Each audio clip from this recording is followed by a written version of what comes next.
Okay, I think we're going live. We should be live on the platform now. I'll give it a moment. Let's go and start playing some music.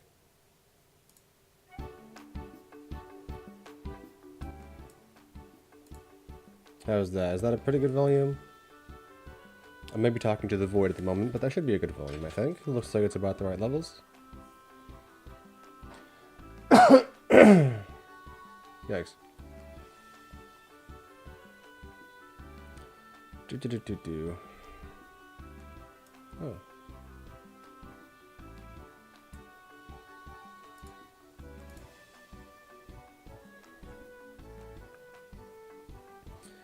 Welcome, welcome. Thank you for joining us. We'll just get started here in a moment. For those of you who watch this later on, hello, welcome to the stream. We're just getting started here. Waiting a little bit for people to come in and join. Then we'll go ahead and get to all the questions and all that.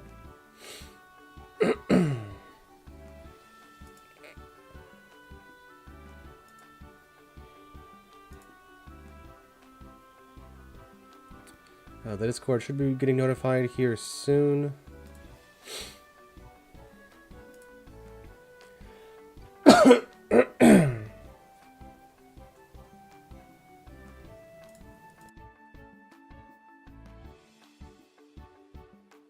I need to get better at muting myself when I go to cough, because it's loud. Alright, we're just waiting here. Any moment now we should have some people coming in. If it's officially live. What's up? Hello? I haven't seen you in frickin' forever. Hello? Am I streaming to the right place?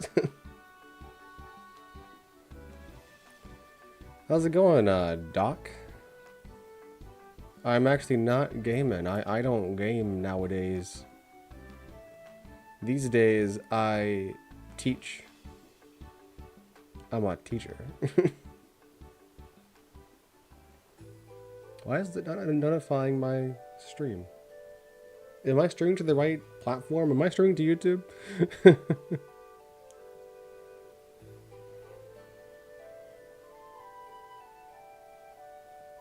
It's going alright.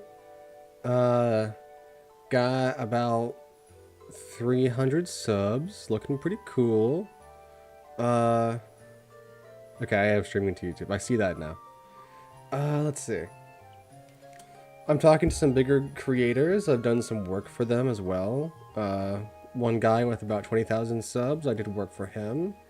Shouted me out. I got about like 15 subs in a day, which is nice, but it's also like, that's it? Nah, that's okay.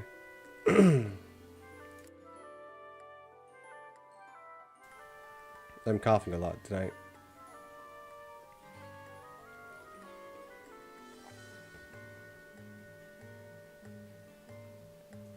Welcome in. I don't know why my Discord's not getting notified, but I guess that's alright. I just released a product for Davinci. That's why I'm doing the stream. I do streams a lot anyway. But I'm doing a stream today to talk about the new product that I released and to just talk about Davinci Resolve in general. So if you're here for that, fantastic. If you're just here to hear me talk rambling nonsense, then that's also great.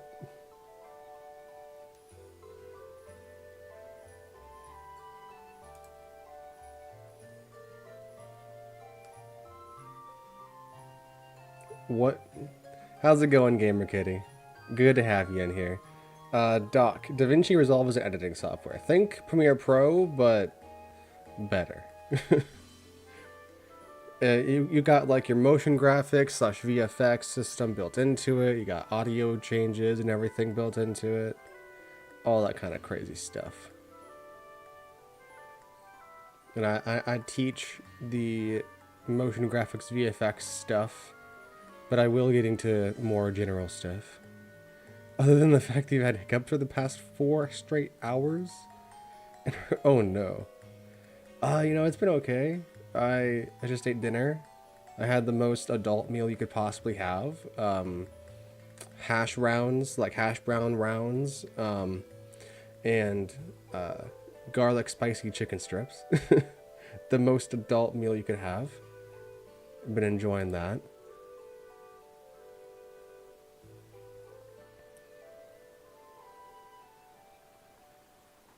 Chicken nuggets and mac and cheese. No, but it is always a good second option. And I had like Alfredo sauce, or not just Alfredo sauce. Ugh. I had like a fettuccine Alfredo for lunch. No chicken, because I didn't feel like cooking chicken. But I did also make that yesterday, and not today.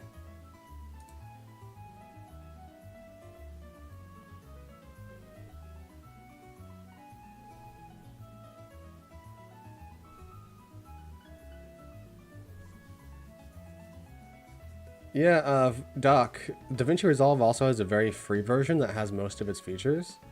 So if you want to get into doing video editing, that's a good way to do it. Really easy software to get into. Obviously I do tutorials, but there's also lots of others out there.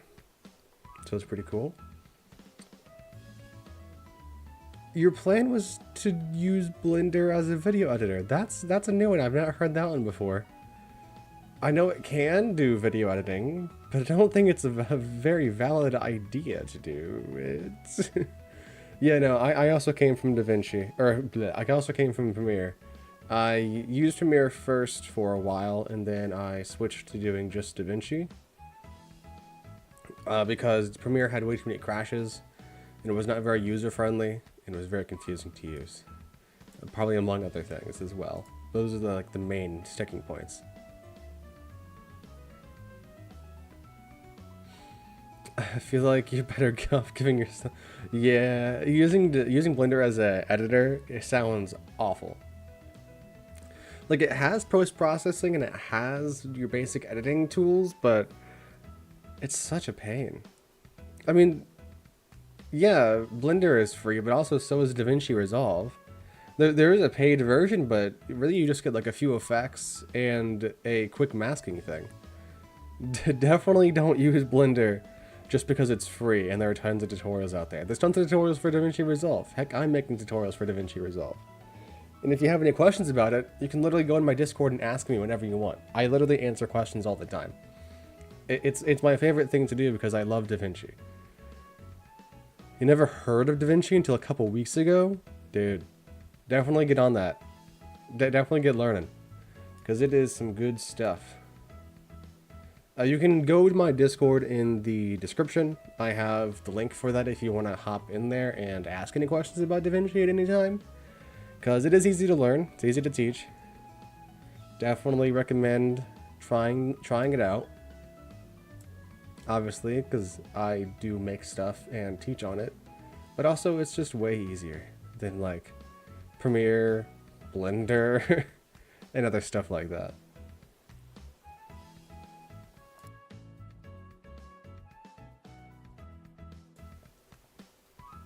My nose. Just to show you what I have done, I can go and actually I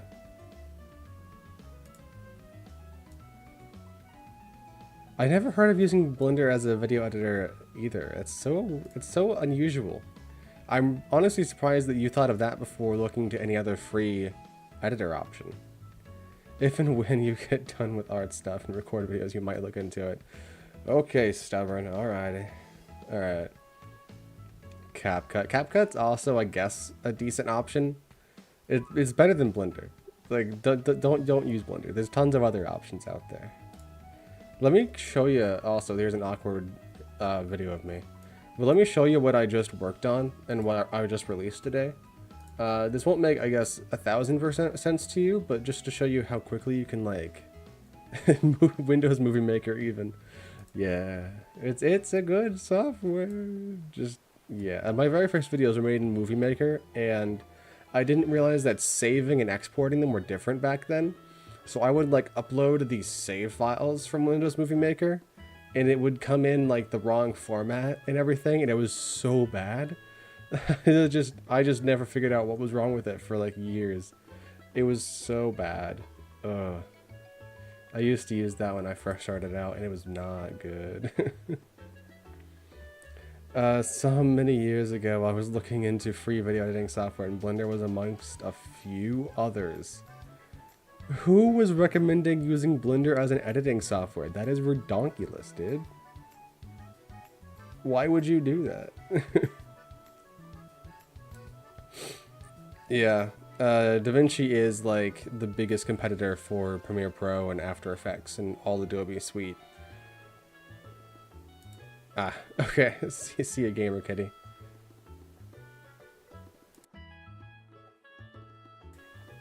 But let me go ahead and show you what I worked on. This is what I've made.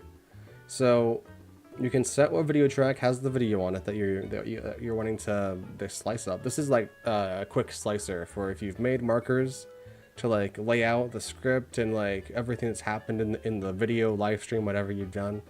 You can put your markers in there, color code them, label them with whatever you want, with whatever name, and then you can just like press a couple buttons, just set your settings to however you want, and then just press cut, and it just cuts up your video for you. Everything's color coordinated with the same colors as the markers, or at least as close as I could get. And everything is, you know, just laid out for you.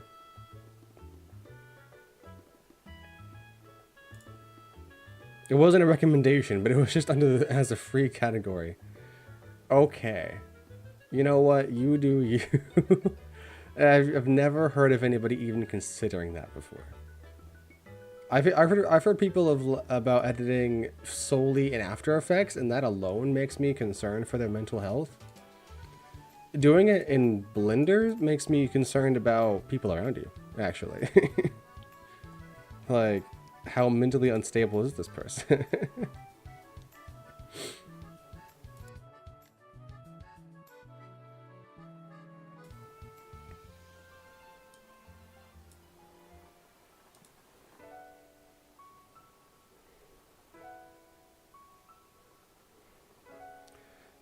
Am I still unmuted? Yeah, absolutely. Okay. You had the same reaction when you heard of Blender even having a video editor option? That's fair, yeah. Because, like, you don't ever hear of that too often, and it's only ever used for people who are, like, converting their image sequences into actual videos, and then maybe doing some, like, editing on top of that to help, like, blend things together. But, like, why would you decide to do that if you have free options out there? But you got it some years ago and looked into it, and it looks solid. I mean, it is a pretty solid software. I've used it for I guess VFX, but I've used it for like 3D stuff. I've actually made some stuff in Blender, and it's kind of intuitive. I think prefer 3D CAD, but that's just because that's what I was taught on. How's it going, Essential? I remember how to say your name this time. I remember that it was Essential and not Extennial, whatever I was trying to say before.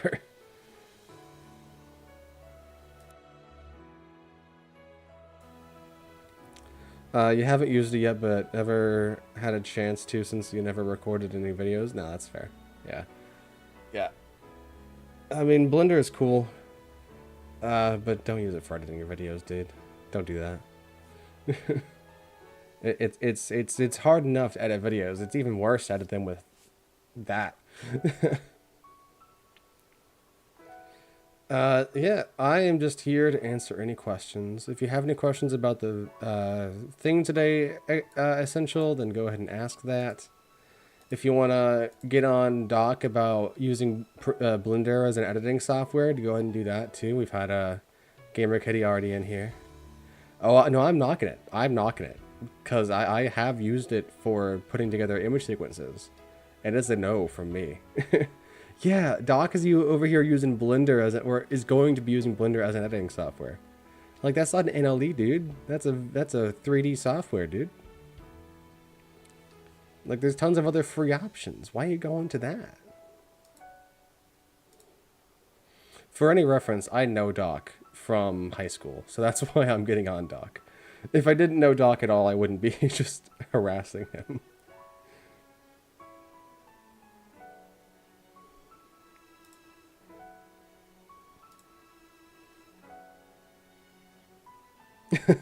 You know, Blender is such a laggy system or software too. I don't understand it. I don't get it. Like, I use Blender and I have to like put a fan in the room, put some ice behind the fan to help cool it down. It's bad. 3D modeling, 3D, 2D animation software, primarily at least. Dude, is that a string of sentences? Is that, what? Why did you say 3D twice? What?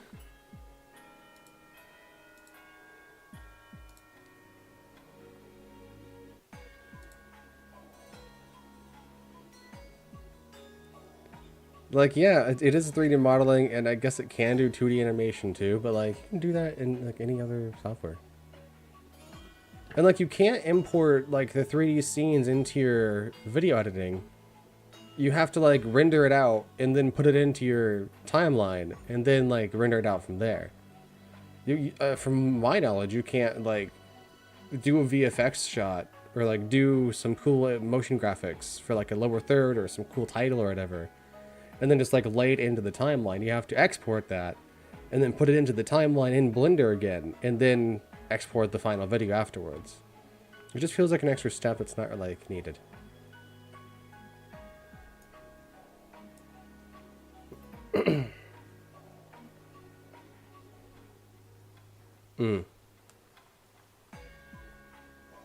Yeah, you do need the 3D the 3D version, the studio version for 3D tracking in Davinci. Yeah, camera tracking. Which is where Blender comes in handy, because I think you can do 3D camera tracking in Blender, I think. I've seen a workflow of like taking it from Davinci into Blender, but I don't remember if they did the camera tracking in Blender or not. I can't remember that. But also, the 3D systems in DaVinci is not ideal.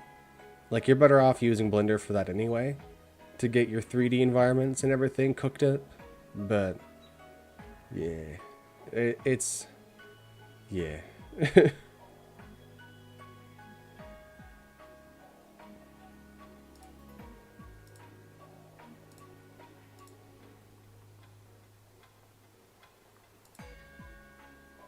The video's kind of popping off today. Hey, what's up, Sleeveless? How's it going?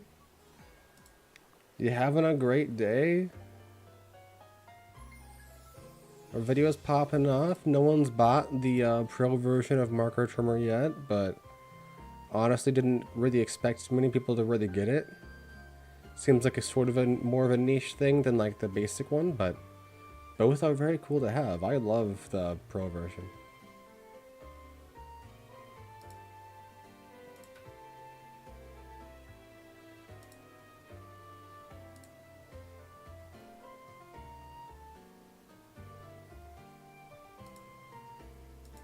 Also, if you didn't know, if you join my Discord, you get a 15% off discount on all the items for sale on Ko-fi. So if you haven't looked into that yet, go ahead and get your discount there. Just a small little incentive to get you onto the Discord. I might even increase it to like 50% if it's not enticing enough for some people. If you haven't looked into video editing software, nor have you video edited, so telling what's good and bad and throwing video editing terms and tools is going over your head. Fair, fair. Well, you can do a lot better things with Davinci. I feel like you have to do a lot more work just to get a decent looking video in Blender than you can in something else. Because you have to do some sort of motion graphics these days. You can't just like record talking head videos and put some B-roll on it. You have to do some kind of animation to your stuff. And I don't know if Blender has that feature. Like, can you do basic keyframes on like videos and stuff like that?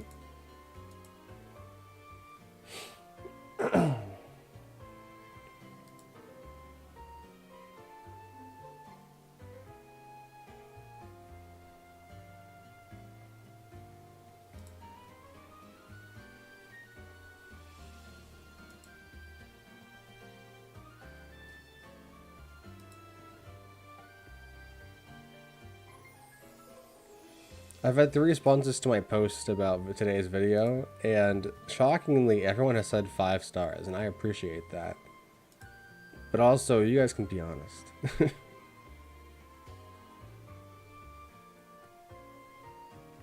Yeah, that's fair. Yeah, doing one skill at a time is definitely the way to go about it. Just don't look at me who's trying to do like 16 things at once, and that's crippling my sleep patterns, or my sleep schedule. I'm doing like, I'm learning scripting and coding for Davinci, making presets, teaching. It was a good video, but I don't know if it's 5 stars worth. I mean, how many of you guys, some of you guys say to improve my presentation. A lot of you guys say to improve my humor and personality, which I understand that. I am very robotic, and I try to, I'm trying to move out of that. Some people were saying to improve my editing, and I would love if they were to explain as to why I should improve editing, or like what aspects. Just like brother, he has way too many things in the oven. I'm doing, what else am I doing? I'm working with like big creators. I mean, I was trying to learn Blender for a while, but then I was like, you know what, let's take a step back and do other things for a second. Plus I tried to make some basic stuff in Blender. My brain was beginning to get fried because it just doesn't work the way I expect it to. So that's that, yeah. But like, what about my editing should be improved? Do people not like the zooms? I like the zooms, but that may be a little bit too distracting for some people. Maybe I should do different kinds of zooms. Less frequent as well. I have thought about that, because for one, it takes a while to do them. And 2, it is distracting. I can definitely see how it can be distracting for people.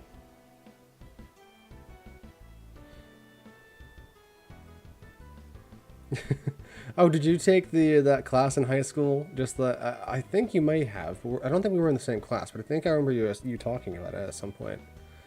The 3D animating of characters really annoyed me, and trying to make like 3D scenes like feel sort of real and like function well with all the simulations was a pain in the butt. I disliked the simulations the most because it was very annoying. Yeah, we were not in the same class. I was in the same class as frick, I don't remember her name, but I had like one friend in the class from what I remember. But she did like a bunch of like tiny house stuff, and it was really fun. Liz, I think is what we called her. I don't know what her full name is, nor am I gonna like dox her on live, but Liz, I believe, was her nickname.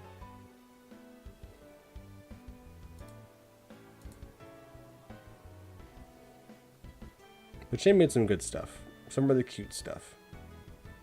For anyone who's not understanding what we're talking about, Bobby was in the same class as you? Ah, nice. So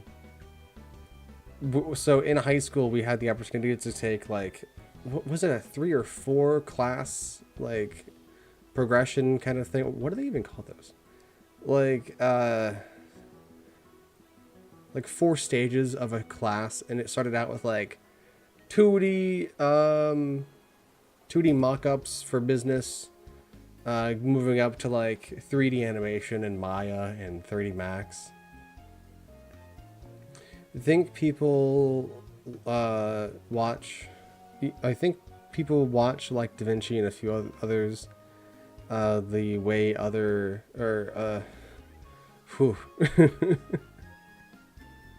hold on, I have to translate what you're saying here. You think people watch Davinci and a few others that way over edit things?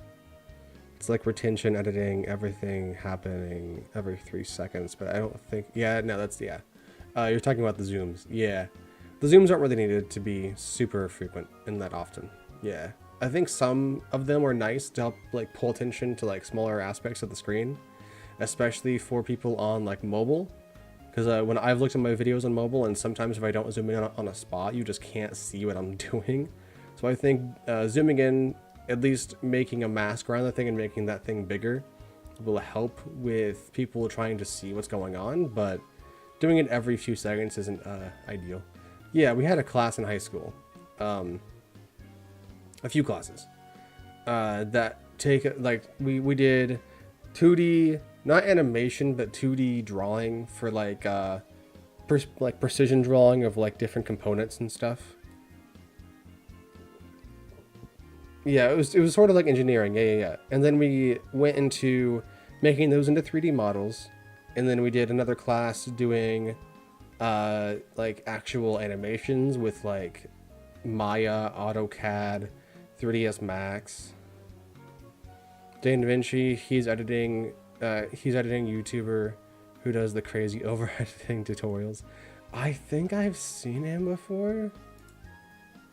Fancy. And honestly, it wasn't that fancy. It was a little bit, I guess, compared to, I guess, most schools in America, but it wasn't like super high end. We were like hillbilly country.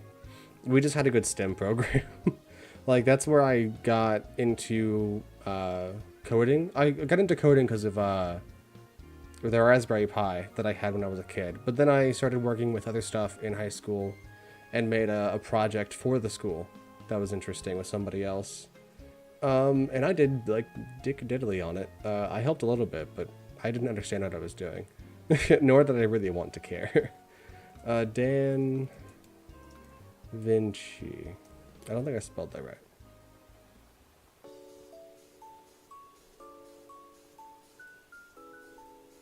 I did not.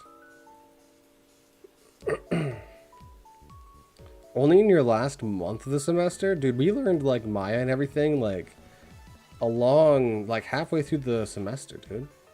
Unfortunate for you. Dan Vinci.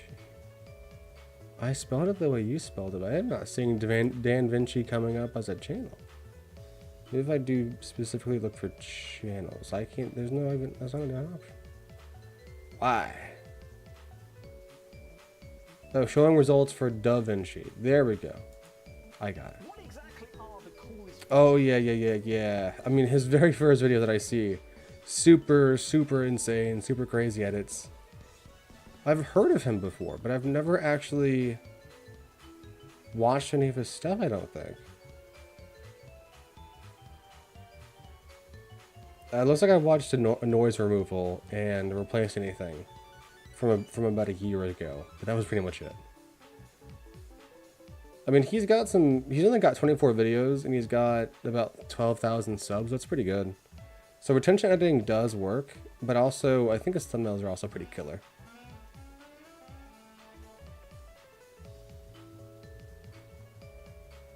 Like, those thumbnails definitely tell you what's going on. My only problem with them is I would see those and not think of the same person when I'm looking at them. That's something that I probably put too much work into and probably put too much focus into, but I like to make sure that my thumbnails look like the same person made them and like you recognize that it's my channel. So either I use similar colors, I like to use my logo colors, and then I also like to obviously throw my face in there. That also helps.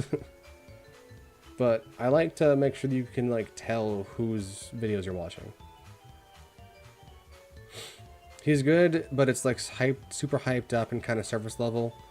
Yeah, I see that. It looks like he does like quick tutorials on things to like help you do a task, but not help you understand the task. Also, they're very short. Yeah. They're all super short, under like 10 minutes. There's like maybe 1 or 2 videos that are like 10 minutes-ish. And like short videos is nice. People do enjoy learning with short videos, but I think you can't really grasp something if you're doing like a bunch of different things in one video and it's only like 8 minutes. You gotta have a little bit longer to like really hold it in your mind what you're learning. But it's also up to the person watching it too. Like, some people can watch an 8-minute video about something really complex and like learn it really fast. I used to try to do, for my first few videos, I was like, I'm gonna do like a 5 minutes or less series, and I wanted to like make my videos super short, condensed, but also jam-packed full of information.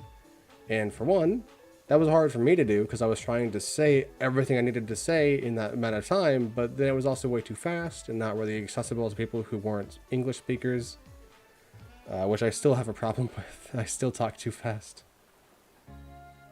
And then also, like, it was a bit of a pain in the butt to plan and record all those. Because, I mean, for one, you have to have a topic that will be able to be condensed down in only a few minutes. My phone just fell.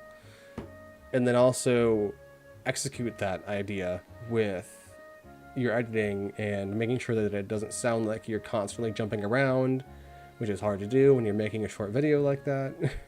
Unless it's been like hyper planned and like scheduled and like practiced many times. Also, I've noticed that he doesn't really post too often. There's a balance. Heard of the lazy artist? Another YouTuber? Is he just the lazy artist or just a lazy artist?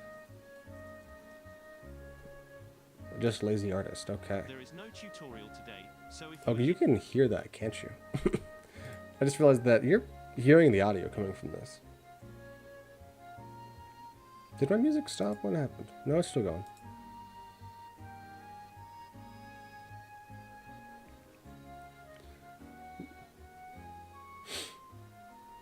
He has like a little logo intro ping thingy. Yeah, he does short stuff, but good. Yeah, there's definitely a balance, like you were saying. Like if you do precise teaching on the topic and do it in a short amount of time, then that's great. But if you're trying to teach something that's a little bit complex and trying to teach somebody who doesn't understand it at all, it can be really complex and really hard for them to understand. When it comes to teaching, I think it's better to be slow and go through the avenues of thought process and try to understand a complex system, if my wording makes any sense. I think so. Definitely going slow and trying to help them understand it, and understand the thought process behind it, definitely. That's what I want to go for, but obviously I'm still getting used to being behind a camera and talking to the void. Because you guys, to me, are just this little lens that's just darkness incarnate. So it's hard for me to like chill out when I'm doing a recording. Plus, I get into what I'm teaching, and I just start going and going and going, and then it just turns into me just spewing out nonsense. So for like 20 minutes, it's great.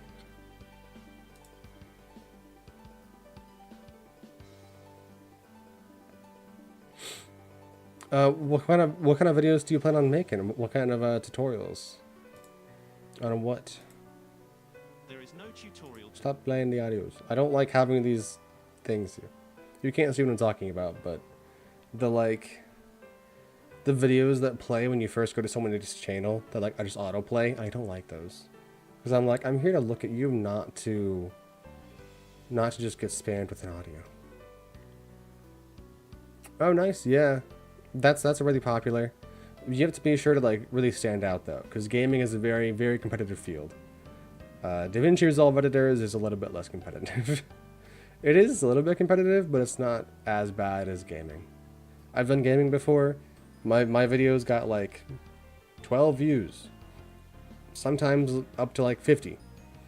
It is not easy in the gaming world. People expect a certain level of quality from you. So if I think if I do ever do games on like publicly, like either streaming or recording, I think I'll do streams on like another channel. I have one already made, Asher Roll and Game. You can probably search it up. I don't really know. I think it has my old streams on it, and I'll probably be doing streams on there in the future. Maybe after I move out of where I am, and after I get some cash. Thinking about making a little editing tutorial this week. Ooh. Am I inspiring people, or is it just like all happening at the same time? Anybody can do tutorials. You just have to know what you're talking about. Or talk really well. Or in Casey's case, really know what you're talking about, but not talk really well at all. For Doc, I'm talking about Casey Ferris. He's another YouTuber. You're in the Discord. It's in the Discord. What's in the Discord?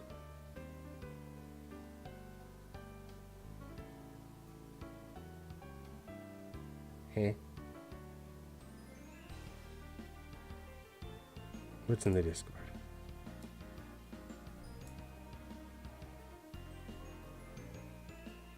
Did I miss something? You have a way to stand out, but you also plan on animating or making animatics and practicing voice acting. You got plans, just a matter of executing them in the correct order. Yeah, yeah. And like, impressive enough for people to not like just skip past you.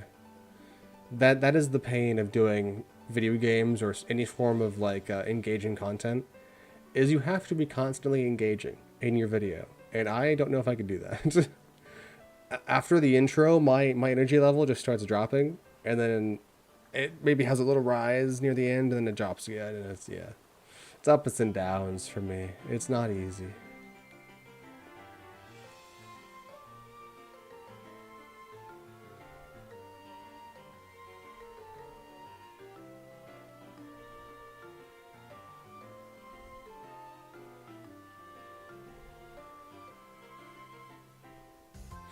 You and Wampus. I literally thought that you were talking about Gamer Kitty, calling her Wampus. Like, you and Bozo over here. I was like, huh? Because that's what I've been talking to a lot on the Discord. So I thought you were just talking about her. I was like, wait, why are you calling her Wampus for? What the heck? Okay, this is another YouTuber. I have a lot of YouTubers I need to like catch up on, because I haven't seen a lot of them. There's quite a few YouTubers out here doing some decent tutorials, and this guy's got about 100 videos, but some people do it in like really short amount of videos, like not a lot of videos, and I'm impressed. But it's definitely like having good thumbnails and titles to help like get people's attention, plus knowing what people are searching for at the time helps you get a lot of attention fast. You're like 50-50 on artist and writer, so might make a webtoon account or something and post crap there. Yeah, go for it. And I don't want to like talk you out of doing gaming videos, but just bear in mind, very, very competitive. It's not easy out there. It's not easy in here. I've been going for, am I on 2 months yet? I don't remember.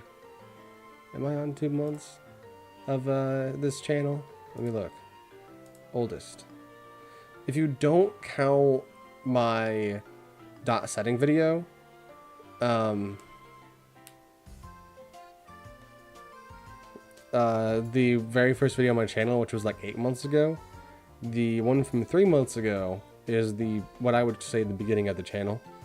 I just have the one from 8 months ago still there because people need to know about, you know, getting stuff from Vado and Motion Ray still. If you're gonna do gaming, you can't just do let's play this game and people watch me. Yeah, that's not gonna work anymore. Yeah, you're a gaming creator. Yeah, 100 days videos.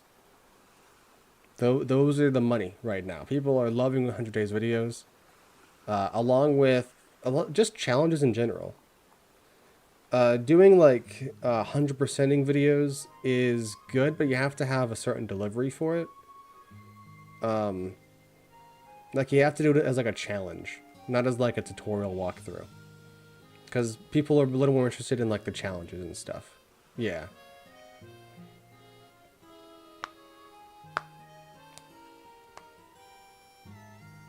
You found me from the anime utility vid? That is not my favorite video that I've made. I want to remake it and make it a little bit more current with how I'm doing my videos right now, because that video is iffy.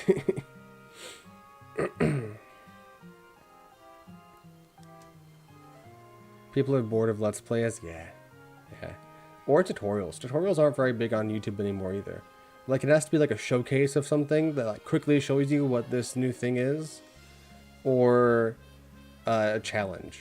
Or, yeah, I mean, 100 days videos are challenges still. So like a challenge or a showcase that's like quick, fun editing. You have to be funny. It's, yeah, video game editing is not as fun as it used to be because you have to put a lot more work into it.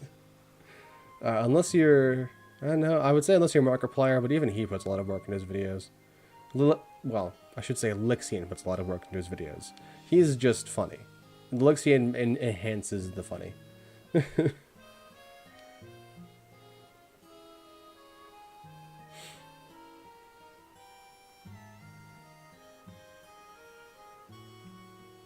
Yeah, 100 days can be boring for sure. I mean, you can ask Gamer Kitty. She's doing a video right now and editing all like probably 50 plus hours of footage just to make like maybe what did you say it might turn into, like a 2-hour video or something like that, that people probably won't make it to the end of the video. Like, let's be realistic. People have a bad attention span on YouTube these days. The attention span is like this. So expecting people to watch all the way through a video is not easy. It is everywhere, but there's a reason why it's everywhere, because people are watching it.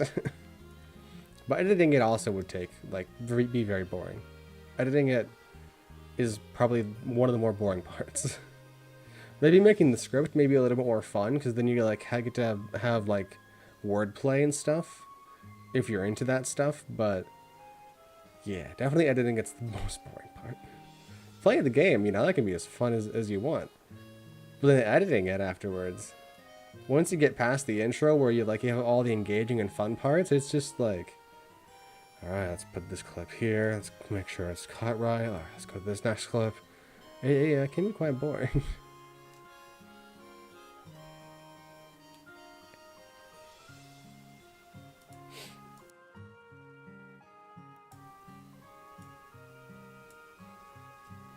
But it's everywhere because it is working everywhere. I don't know why, but the Discord has not notified that I'm streaming, but it usually does. I don't know why it's doing this. It might do it after I post the video, like after I'm done with it. Yeah, 100 days videos are only for certain people. Yeah. Only people who like want to dedicate the time and effort and energy into actually doing it. Otherwise, it's just like a drag if you don't want to like actually get into doing it like hardcore.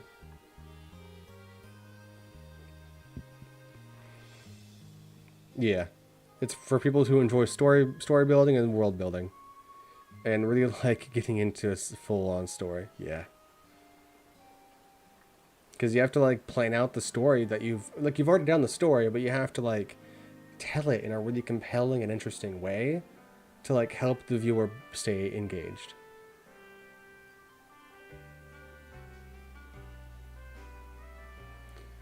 I mean, this is a community of creators right here. So if you ever have any questions about creating, we will definitely be able to answer your questions. Because we've been doing this for, I mean, I've been doing this for about 3 months, but some people have been doing this for much longer. It's an audiobook for gamers. Yeah. Yeah, pretty much. It's like putting on like a podcast in the background. Just like, okay, something engaging is happening over here. I don't have to be fully engaged in the actual visuals, but like hearing what's happening is maybe enough for me. Yeah.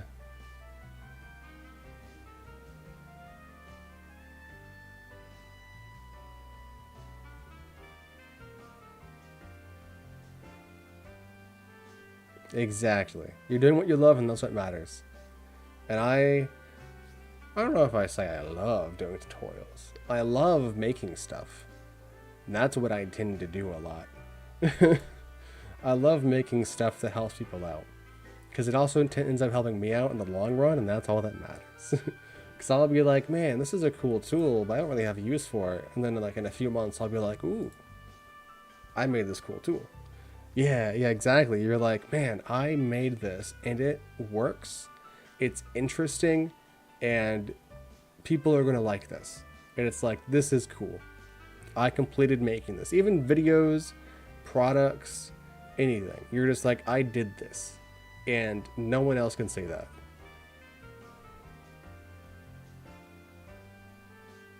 I mean, they can say that, but they can say it about their own stuff, not your stuff.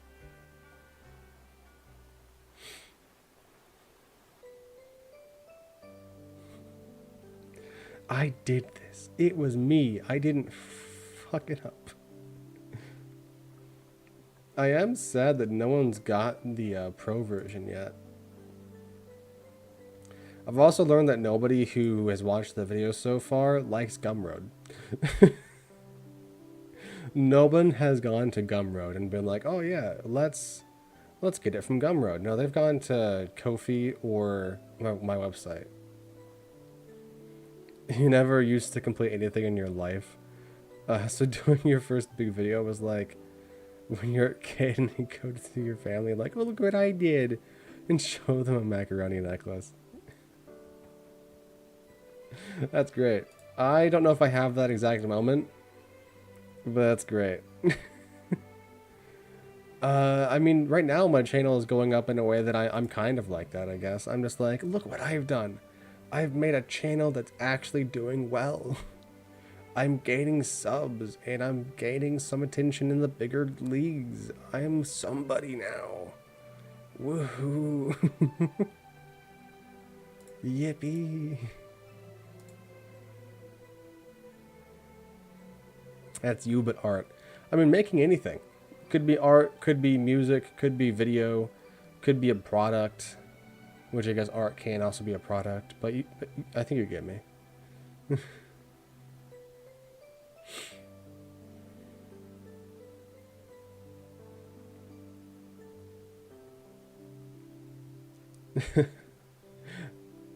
Alex has not gotten back to me about the macro creator yet. I'm sure he's been very busy with making those updates to Magic Zoom. But I was very surprised to see a random comment from Alex.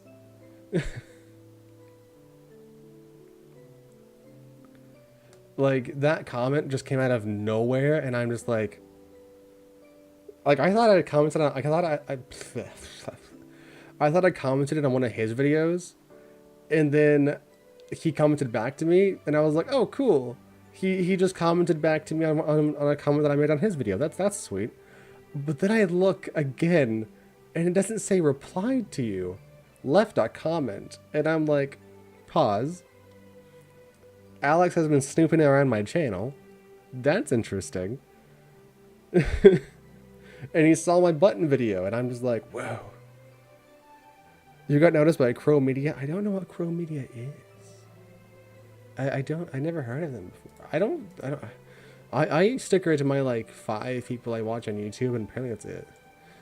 Alex is Mr. Alex Tech. He is, I think, the second biggest Davinci Resolve channel. He has about 200,000 subs. The one above him, I guess, would be like Casey Ferris, who has about 400,000 subs. He's a lot busier than I am, so it's a lot harder to get his attention. But I actually was talking with another YouTuber who helped me connect with Alex to begin with. But then Alex randomly mentioned me in a stream because I was in his chat, and he's like, "Oh, Asher, I recognize you. You're from that site." And he was talking about a forum I'm on, and he'd seen my big product that I'm working on, and I was just so taken aback by that. And then a couple of days later, he's in my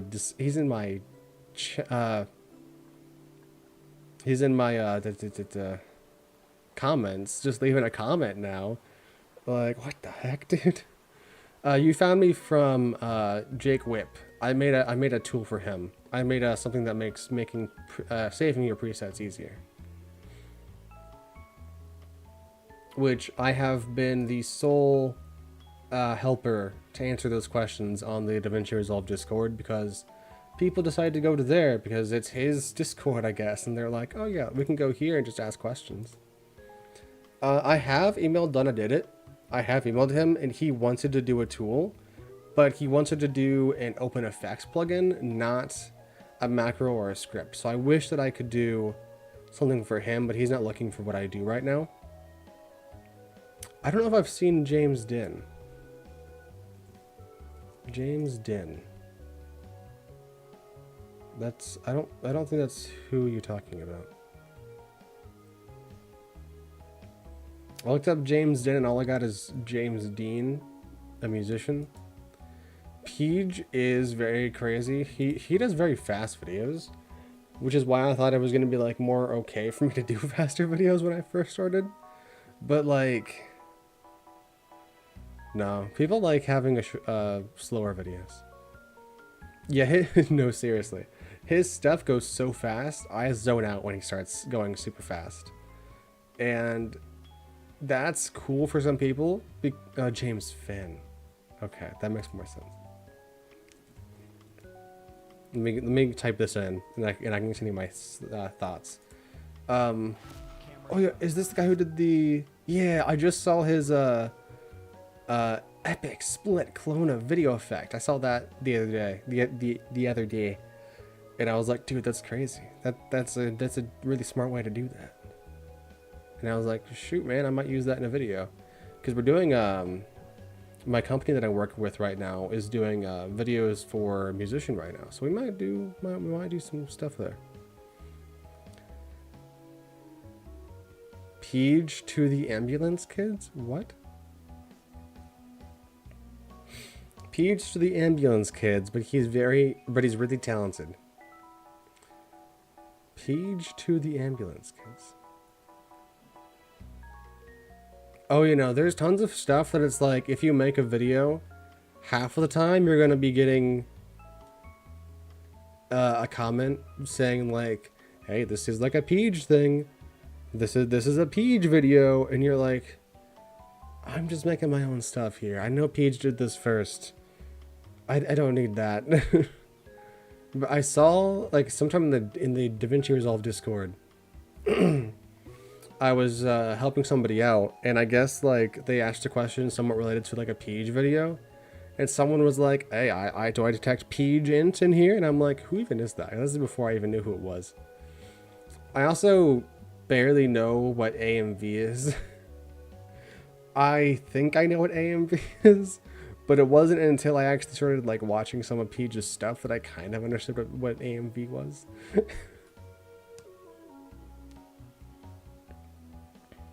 Anime music videos. Okay, I didn't know that was the acronym for it. Okay, anime music videos. I'll try to remember that. You started as an AMVer? Yeah, I remember you showing me that stuff. Funny. That's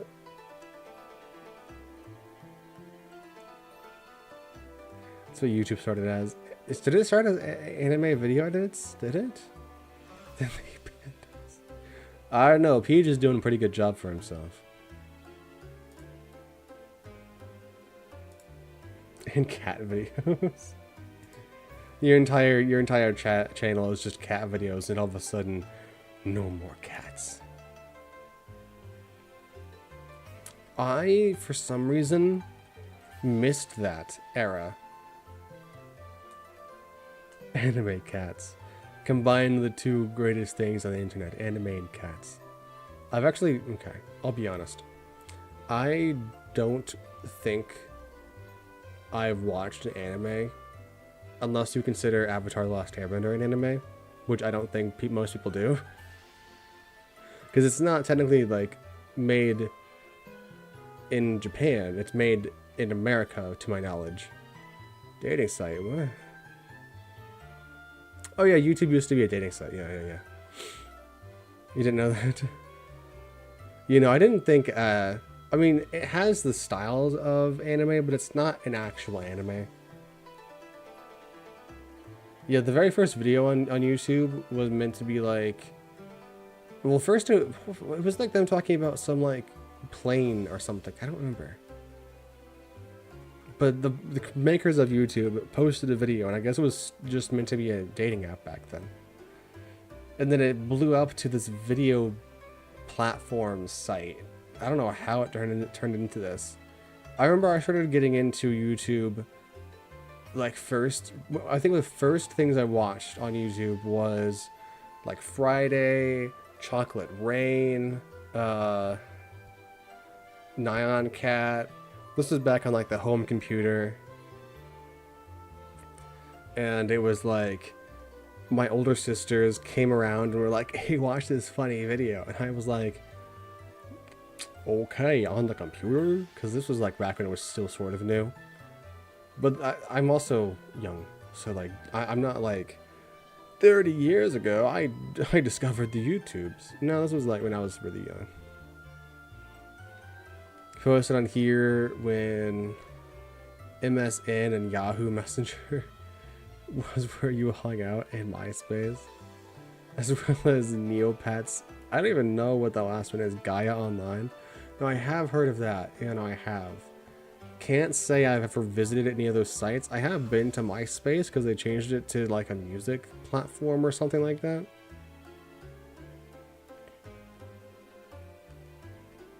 Your wife calls anime Japanese cartoons and Magic the Gathering Pokemon to get on my nerves.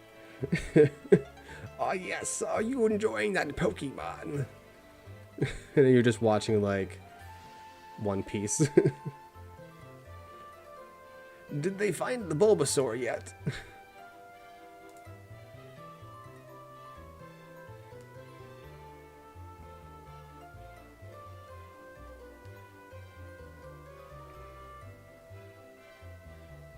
It's always funny when I stop talking for a second and chat just stops. You're willingly procrastinating tonight? I mean, for the past few nights you've been pretty busy on that, haven't you? I'm trying to finish up your video. Just still like a few, maybe a few days, maybe even like a week or more away. If you're working on it really consistently.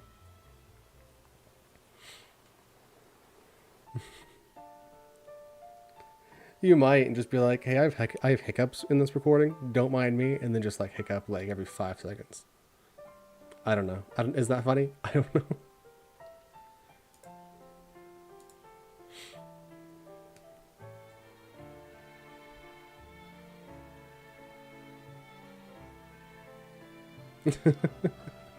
I have hiccups. That wasn't a hiccup.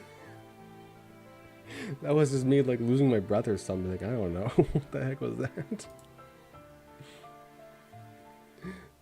If you like this video, go ahead and hit the like video, hit the like button, and subscribe. I can't do a fake hiccup for some reason. It won't work. Should probably put that at the end of the video. I mean, if you have like a 3-hour video, I don't know if bloopers are going to be the best option for you. Also, people don't really do bloopers anymore. From like what I've noticed, bloopers aren't really a thing these days. Maybe if you do like, if you have a popular channel, you might do like outtakes. Yeah, either keep the bloopers in or have bloopers in like their own video for just funny outtakes. If you have like a big enough channel. But the bloopers help people like connect with you, have more personality with you.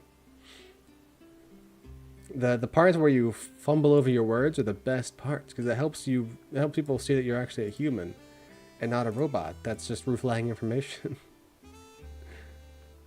Your videos are so long you'd forget to do the bloopers. Yeah, honestly. Like you'd have to be like cutting out the bloopers, putting them on a different timeline and all that stuff. I don't know. Have you ever watched WWE? I have not. I'm not a sports person. Me and sports don't get along. Sports is a no-go. Yes, and it sucks. We got a fight in the chat.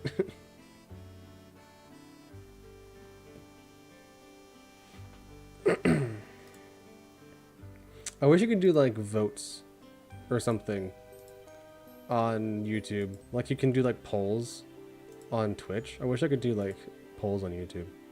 Like obviously you can do it on like the community tab, but I mean like on a stream.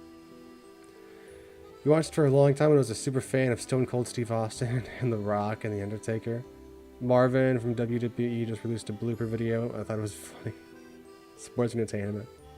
Sports, I'm not a huge sports guy. If I want to... I'm not going to finish that sentence, actually. That probably was not wise to say on live, where I can't edit it back out.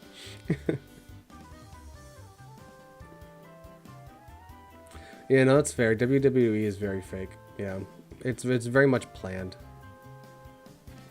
But this is also speculation. I've heard it before that it's said it's planned. Sports is too manly for me. Yeah, I mean that's fair. I want to say that I want to say the funny thing, but I won't because it might not look good for my channel in like a couple of months. You like more creative endeavors. I mean, you can be creative, I guess, in just be yourself, man. Well, you see, I was gonna make like a dirty joke, and I don't want people to like watch this and be like, "What the fuck?" One of the few sports you do like is soccer. Sports in general. And this is a no-go for me.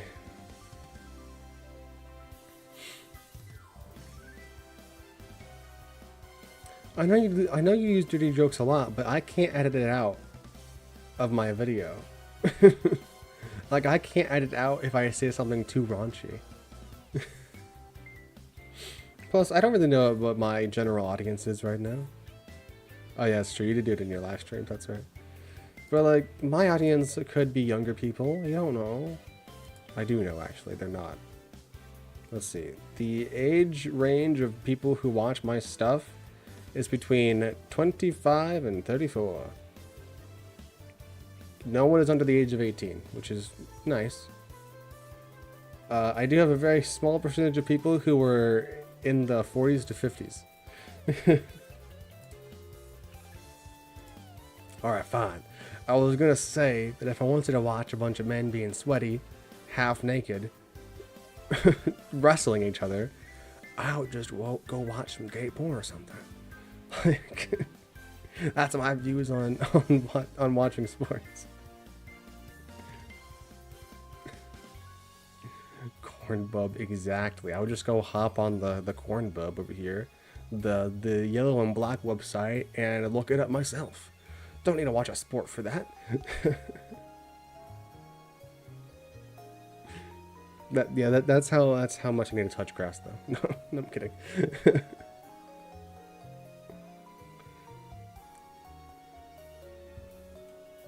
Nope, touch the button. Who knows what that's gonna do? It's not that bad of a joke. No, I guess not. But like, you don't know who's watching. Like you never know who's gonna watch and be like, "What the fuck did you make that joke for?"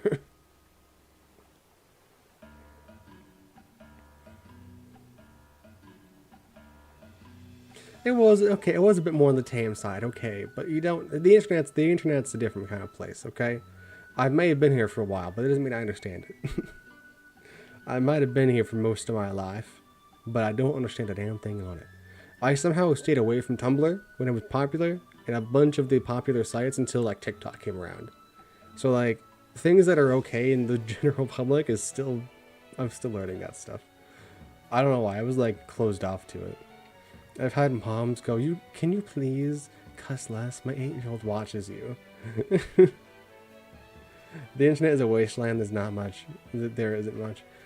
I mean, if you're talking about Twitter/X, then yeah, it's definitely a wasteland. YouTube is a bit less, but with how many predators are on here, yeah, I guess you can probably call it a wasteland. With how many Minecraft YouTubers are on here, man, definitely a wasteland.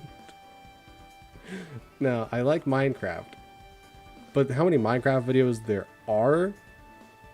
How many Minecrafters there are that are just like, please stay away from the kids, is kind of scary and very sad.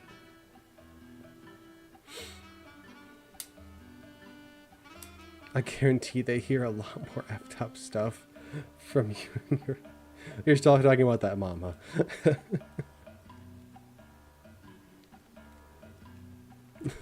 Twitter, yeah. Twitter is a nuclear fallout, especially after Elon took it over and made racism even worse on there. Because it was bad to begin with, but then he was like, "Oh hey, you can be like openly racist," and he's like, "I won't care," and it's not good. It was bad news over there. Yeah, seriously. There's YouTube Kids. Please keep your content over there and keep it child safe, for the love of all that is good and holy.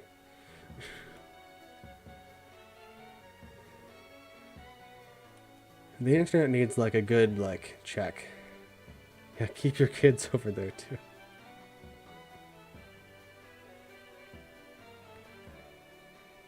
What is the song that is playing? Why does it sound so erratic? I can hear it from my headphones like a meter away. Yes, I'm British. A meter. I'm smart.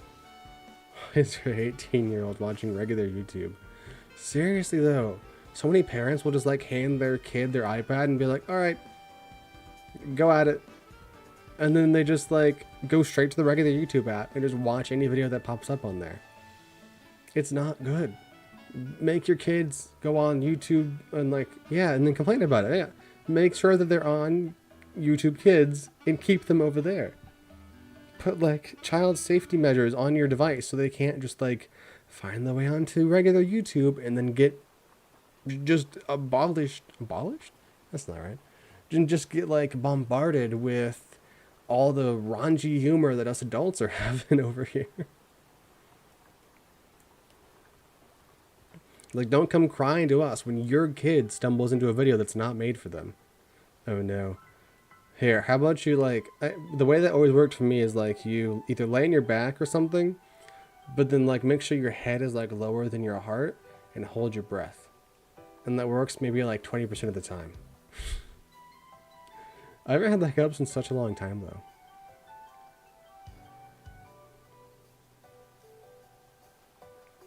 You're actually gonna try it? Okay. Today's just bad. It's at constant? Jeez.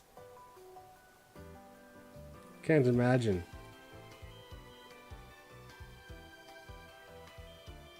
No, yeah, that would, yeah.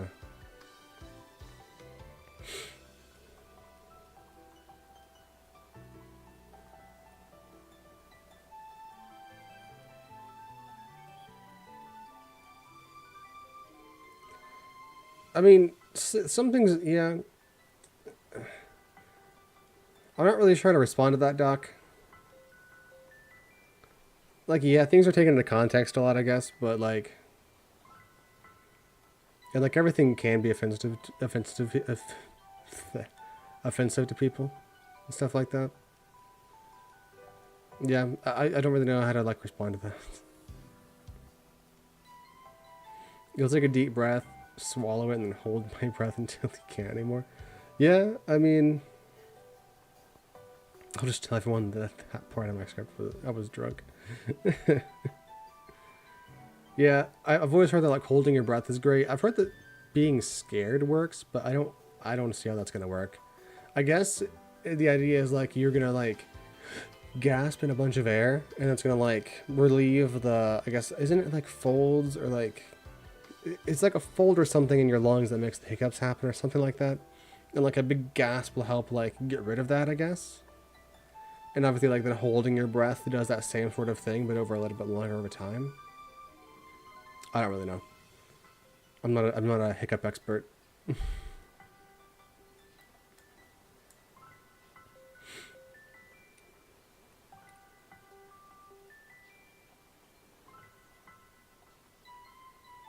I don't think I've gotten the hiccups since I was like a kid.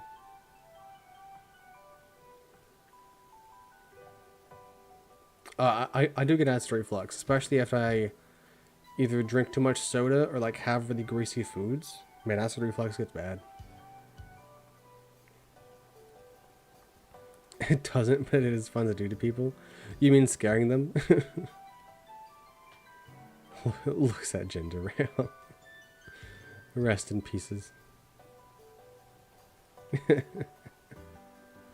I have water. That's all that I got tonight. I don't have any soda. In the future, I might end up having alcohol. Who knows? But we don't really have alcohol here. Because no one else drinks it. And I would barely be drinking it.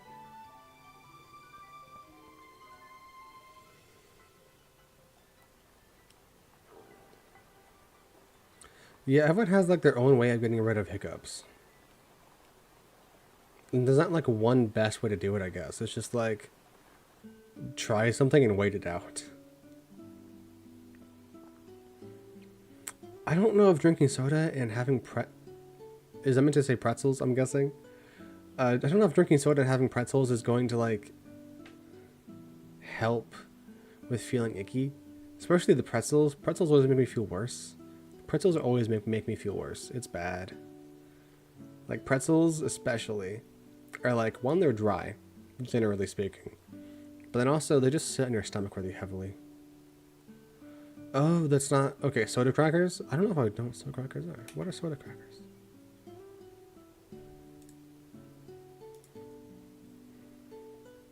Oh yeah, saltines. Hold on, I'm looking up pretzels now. It just shows me results for pretzels.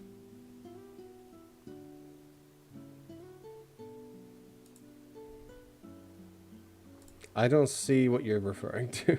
All I see is pretzels.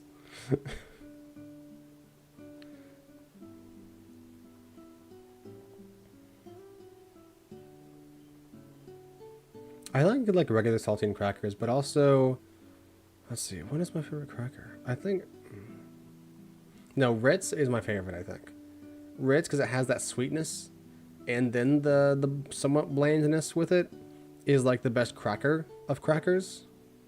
Definitely the best, and it's not like super drying. Yeah, it has a bit of drying because it is a cracker, but like it's nice. Pretzels, hard stick things, yeah. I've never heard of like saltines being called soda crackers before. That is so strange. I've never heard that before in my life.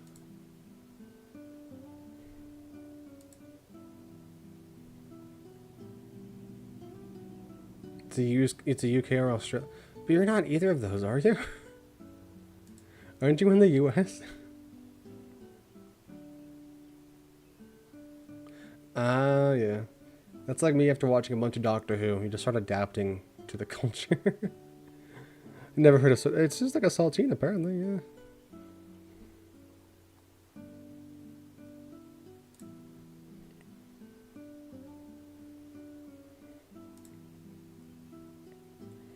I need more fandom stuff behind me. I just have a bunch of like camera gear and all that shit. I need like movie posters, game posters, and stuff like that. Because, you know, this stuff's cool behind me, but I need like more stuff. They're called soda crackers because they're made with baking soda. A lot of things are made with baking soda. What do you mean? I might get a Breath of the Wild poster. I might get a Tears of the Kingdom poster, actually. I love Tears of the Kingdom a bit more. I like the mechanics a bit more. And it feels a bit more finished. But I do miss the glitches from Breath of the Wild. Soda crackers today are more commonly called saltines. But they originally got their name from the fact that they contain baking soda. The first crackers were simply flour, water, and salt. But that's not baking soda. Yeah, Tears of the Kingdom, for one, needed DLC, and two, the story felt like Breath of the Wild, but a little bit different. Like, a little bit different. And, like, you don't jump into the middle of a conflict, it just kind of starts happening. You didn't name them, it's just Google. I don't understand people, and especially the Brits, naming stuff.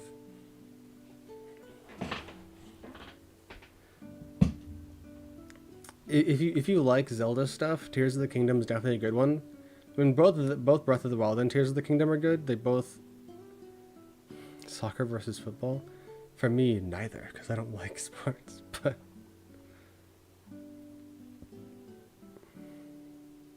Oh, you're talking... I thought you were literally meaning soccer and football in the American sense. Yeah, no.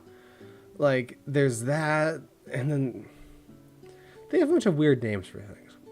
Obviously, we won't talk about like the different measuring systems, like the metric system versus the imperial system, because I think everybody can agree that the metric system is technically better.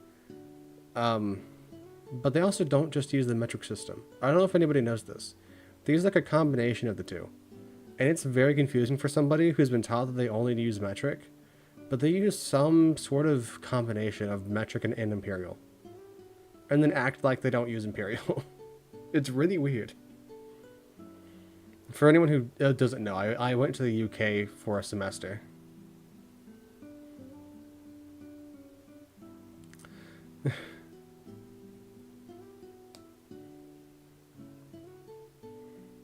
Yeah, like, metric just makes more sense. Like, why is 32 phrasing, and why are all these measurements so weird, and why is it not based off of tens? Like, what? Right?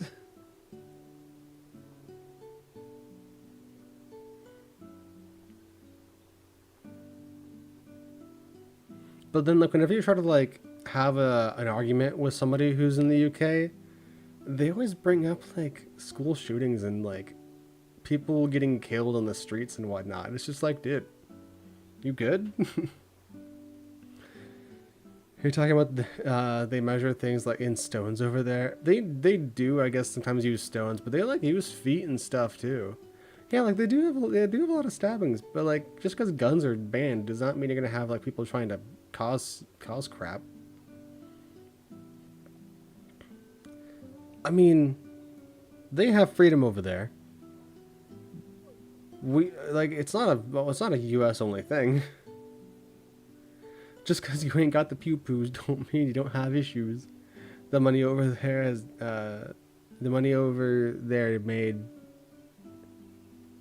the money over there never made sense. Okay, that's words are hard for me today. I mean it's just like pounds and stuff. Yeah.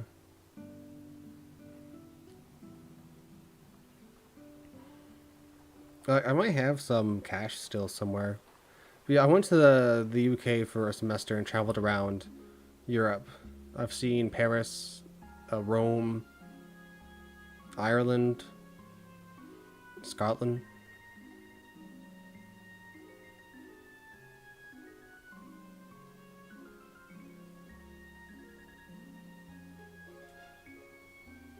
Are you telling me to like this video? Boop the like button? I got that from another YouTuber. I'm just stealing people's things now. And people running people over with trucks. Boop that like button. I don't know if you haven't noticed, but I don't like telling people to press the like button. I don't like people. I don't like asking people to like press like or subscribe, or I sometimes like to ask people to comment because I want to hear people's inputs. But I don't like asking people to like the video. Can I say like any more times than that? What was that? I said like so many times, and I keep saying it. Stop it. I always get to the end of the video, and I'm just like, well, if they liked the video, then they're just gonna end up liking it anyway. Yeah, like if you start the video with saying, and like the video if you like it, they haven't seen it yet. They don't know if they're gonna like it. Like at the end of the video, if you have people like staying near the end, be like, can I say like any more times? God damn. If you have people saying at the end of the video, then you can say stuff like, hey, if you like the video, go ahead and leave a like, subscribe. But I've also heard like don't say multiple things to do at the same time. Split them up a little bit, like halfway through the video, say, hey, if you're liking the video so far, make sure to hit like. And then at the end, you can be like, if you want to see more from me, press subscribe. But I'm also like, at the same time, thinking, well, they're here for being like taught. They're not here necessarily for me, but if they like this stuff enough, then they'll want to actually subscribe and like it.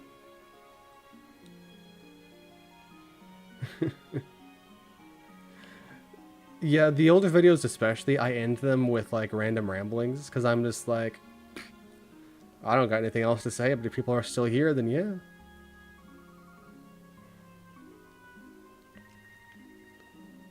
Yeah, I used to do Casey style outros because I was just like, people like it when he does it, why not I do it, you know? But then at the same time, I'm just like, you know, the video from today, that was an accident. I didn't even like mean to do that. But I was just like, well, I'm just sitting here awkwardly looking at my camera. Why didn't I do something really awkward at the end? And I just added that in there. And I'm like, why are you still here? Go to this other video. Get out of here.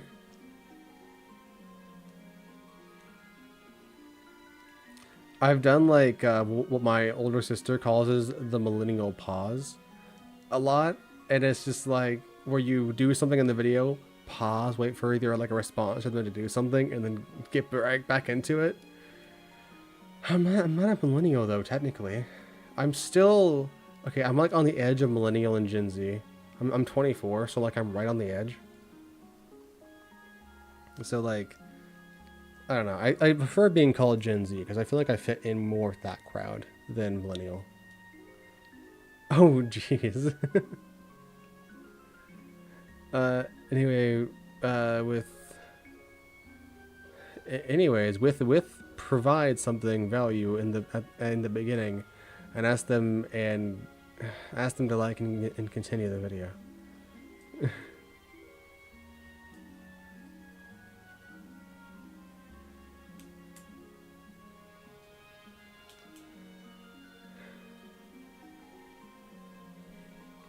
I'm a youngin'? Yeah, I'm pretty young. I got out of college like 2 years ago. I didn't know you had a wife. That's great. You're Gen Z without being Gen Z. Gen Z are brain rot. Yeah, a lot of Gen Z are brain rot. But then when you get to Gen Alpha, they're even worse. It's awful. You can't type the line. Let me retry that. Ugh, the skibbity thing. I'm just like, what the fuck is even going on? Like, I know what it is, but why is it so popular? Is it just because it's like something random just pops out of a toilet and you're just like, that's the funniest thing I've ever seen. Like that is as if you're watching like Rick and Morty and he turns himself into a pickle in that one episode. Like that's just the same type of humor, but if it was actually like widely thought as hilarious, it actually thought it was hilarious. If it's not funny, I feel sad for them. Like I think it's supposed to be funny. I don't understand. Like Rick and Morty was actually funny, but like something dumb enough of like somebody being a pickle was just the funniest crap on the planet. Oh, the whole Sigma thing. I don't understand it.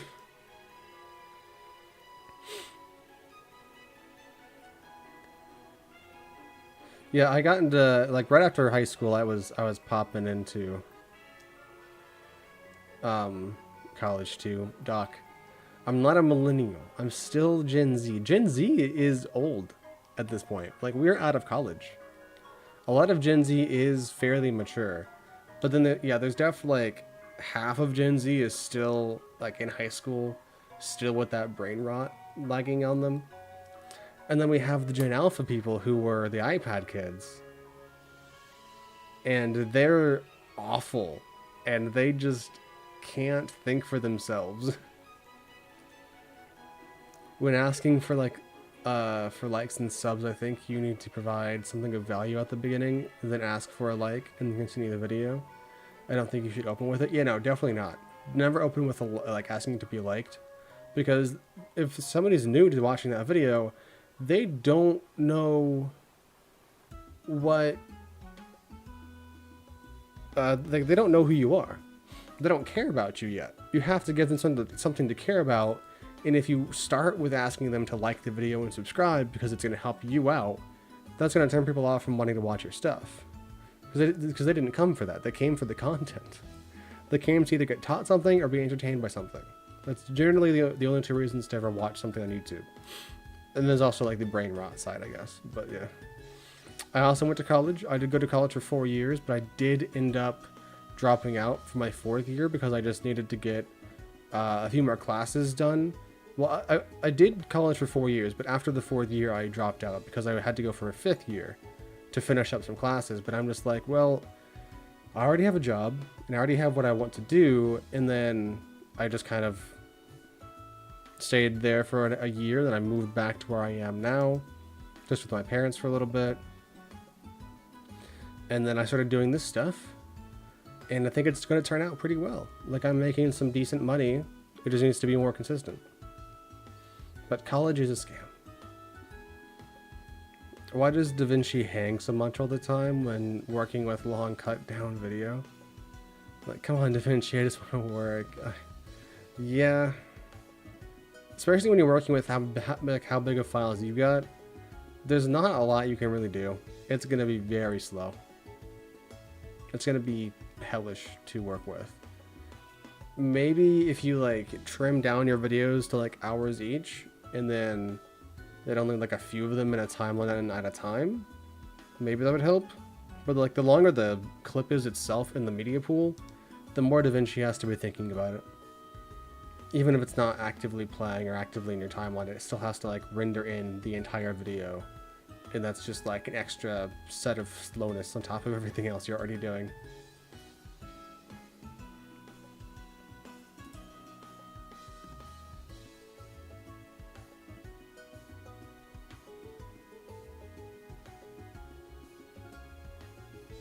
Yeah, that's why I just stopped having my render cache on. Like, if I'm not about to like actively play through the video to like rewatch a section, I'm not going to render it again. Because like I just have that disabled because it's constantly re-rendering and you're constantly getting thousands of cache files that are going to take up your entire hard drive. I just would like staying away from that because it's a lot cleaner. They do need to fix rendering. It does not make any sense why it is that bad.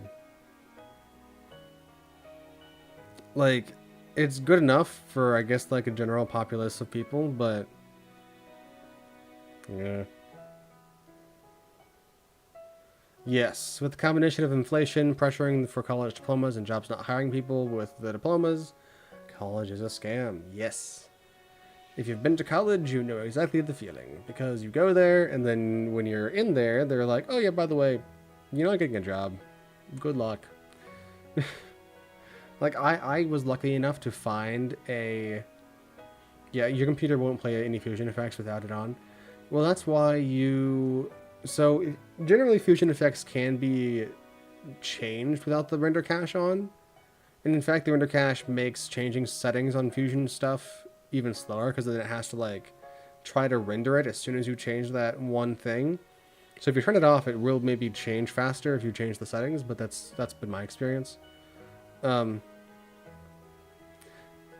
Generally with Fusion comps and other effects, you can like adjust them to be how you want them to look without having to render them out, and just like see different frames throughout the clip and then go back through and render it out and then see if it looks okay and then change it after that. But having it on the entire time,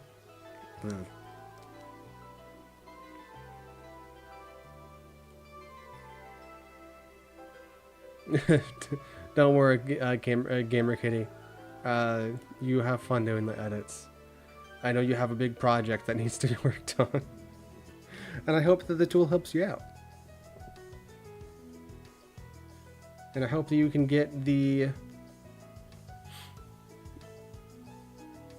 I hope that you're able to get the pro one soon. Because obviously the free one's nice, but being able to like have different timings for different events will definitely be helpful for you.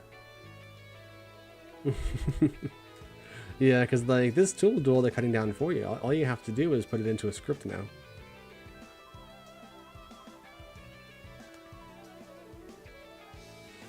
Yeah, I feel that. I just finished up working with another creator who I'm guessing will be doing a video on his thing soon. I really just updated one of his tools. Decent money for it though.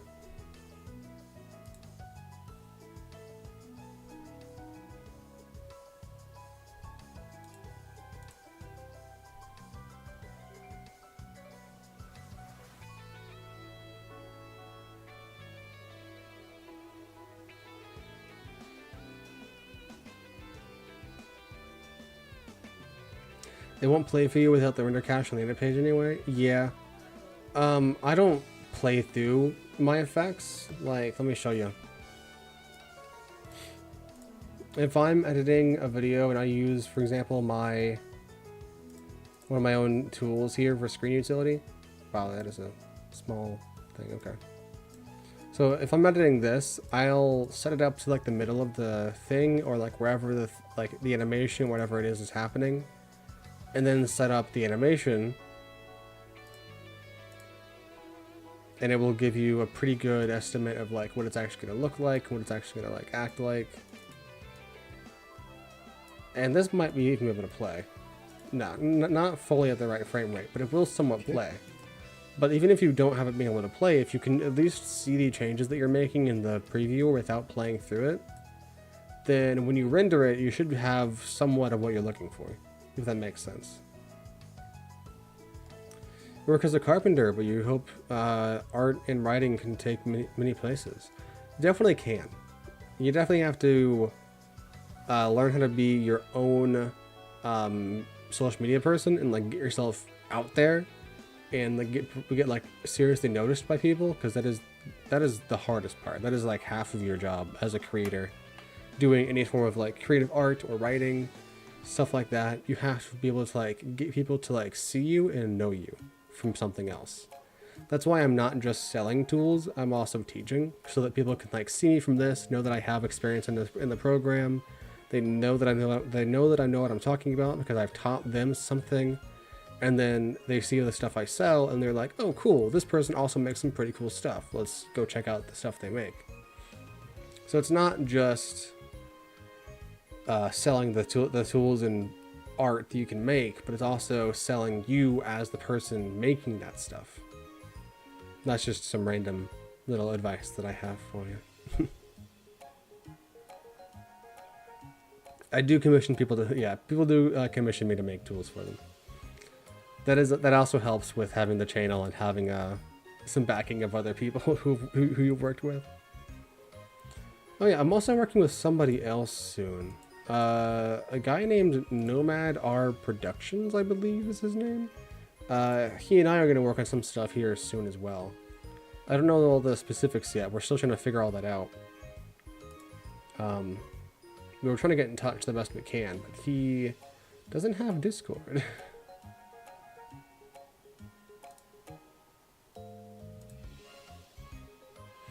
Why does Skype give you news now? I don't want to see the news on my Skype. You're not near the... Okay. I've only been doing this for like a couple of years. I don't feel skilled enough to be doing commissions, but people still see my stuff and they're just like, hey, I want you to do something for me. And I'm just like, okay, let's not frick it up now. I'm just a cable to hopefully, well, one day. Oh, I'm just, oh boy, it's sleeveless. I'm just a cable to...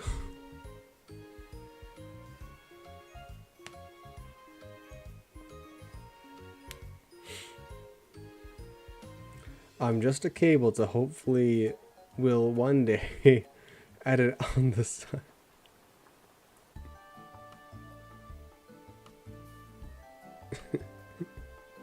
I still don't know what the rest of that sentence means, sleeveless.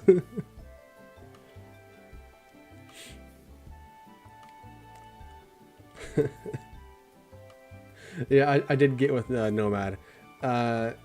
He's on like the different side of the world than I am, so he's hard to like get in contact with right now. But hopefully when we get a more constant stream of communication, hopefully we can get some good stuff working out. I don't know if we're going to do like specifically a video, but I'm going to make a tool for him. Either a script or a macro. He said he wants to do like macro stuff on his channel, so we'll see. I'm just a cable guy, so hopefully one day I'll be able to edit on the side. Thank you for the translation. I appreciate that. Sleeveless. Do you have autocorrect or something? I'm kidding, I'm kidding. I just have to get better at translating words that aren't out in the right order. Yeah, editing on the side, I do have that as a option as well. Like you can commission me to do a macro / preset or a script, or I can do editing and motion graphics. But people don't go for that because that's not really what I'm known for. Also, with how often I'm popping up in people's communities and on people's YouTubes, I'm probably going to become very noticed very soon. That's my prediction. Because I've been in Jake Whip's videos. I've been with Orson Lord. I've been talking with another creator who we just finished up something for, and oh, don't worry, guys. Especially since you guys were the first ones on the Discord, I might just like give you guys your own Discord like sections. Just be like OGs or something like that. And then I was like mentioned by Alex, and then he commented on a video, and I feel like the more I make stuff for them and other creators, the easier it's going to be to find me, which also means I need to make sure that my videos are good. You vote for Cyan? What? I don't think I said anything about Cyan. Oh, for the color. For the color, you're saying. Ah, yes. For the color of the Discord role. As a writer, deciphering text is not particularly hard, but when there's lack of punctuation, that's when deciphering gets difficult. Yeah. That and just words being in the wrong order, my brain has a problem with understanding. In fact, let me make a role right now for the Discord, and I'll put all of you guys in there. Everyone who's currently in the Discord is going to get a, what should it be? OGs? OG feels too straight. I don't know. Feels too heterosexual. Like, yeah, these are the OGs. Woohoo! Nah, I'm good.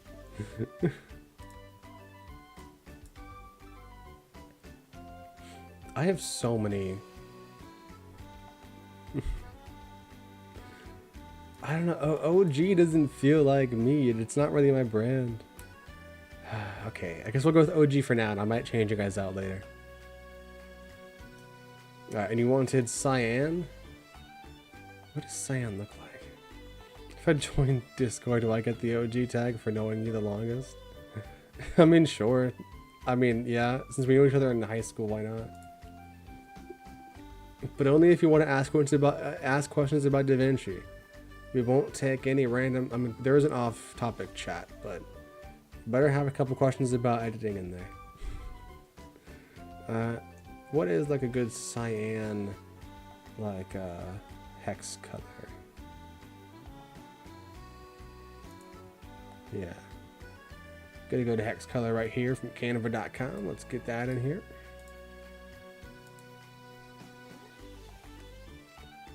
Get in Davinci. Death Row Records, like Biggie and Tupac. I don't know where my brain went from OG. I will when my art actually gets good. Maybe. Alright, let's display roles separate from other members. Save those changes.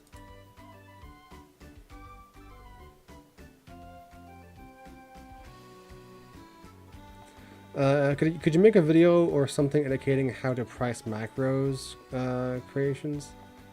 You don't know how much I could sell something for? Yeah. Yeah. I can totally make a video about that. Absolutely. Because it's definitely complicated, and I definitely have problems with, like, I mean, for one, I haven't actually had any of my macros for sale right now, but I do have a few that I have planned to be for sale here soon. Let me go ahead and put that in our suggestions chat. Live chat.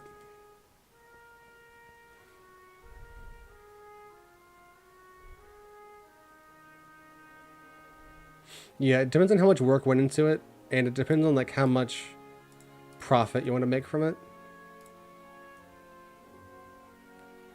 But I can make a whole video getting into all the specifics about that in the future, for sure. No, macro is the term that Davinci uses for like presets, templates, and stuff.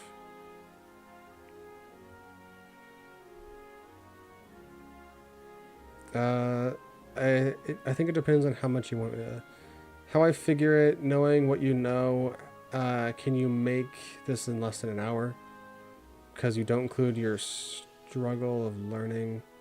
Man, chat's going by so fast.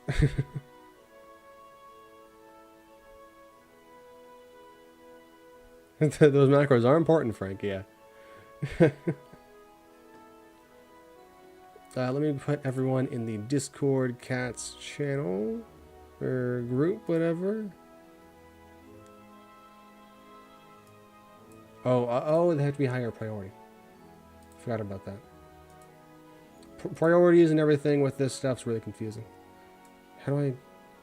Ah, yes.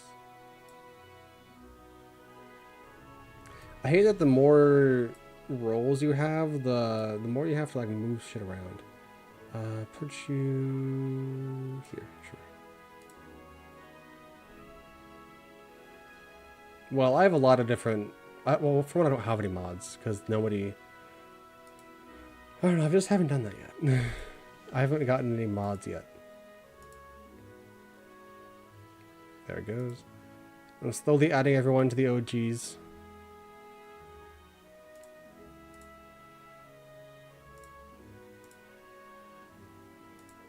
Everyone's getting added. Everyone's getting a cyan name tag.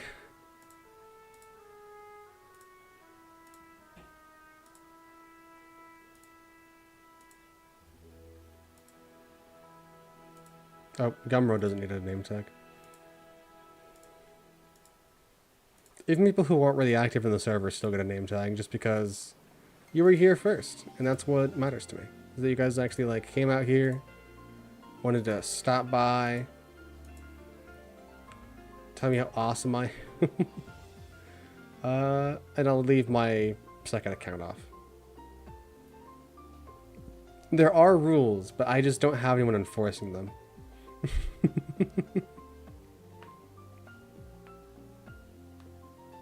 You're fine first. By the way, Essential, I saw your chat in Alex's giveaway stream, and I saw your chat saying, I never win anything. And I'm like, I feel that so much. I understand that feeling.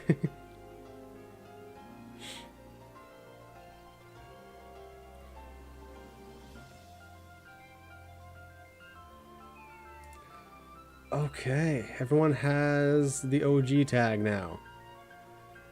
And let's see, how many people do we have in here? 1, 2, 3, 4, 5, 6, 7, 8, 9, 10, 11, 12. I don't think I counted that right. Maybe 13. We got about 13 people in here, not including my second account or bots. Pretty cool. We got a community growing. I actually have been getting people like popping in here like every other day. It's been pretty good. I think I might keep adding people to the OGs list until we maybe hit like 20. So the next like 6 people will stay under the OGs list, or will be put under the OGs list, and then anyone after that is going to be like just general peoples.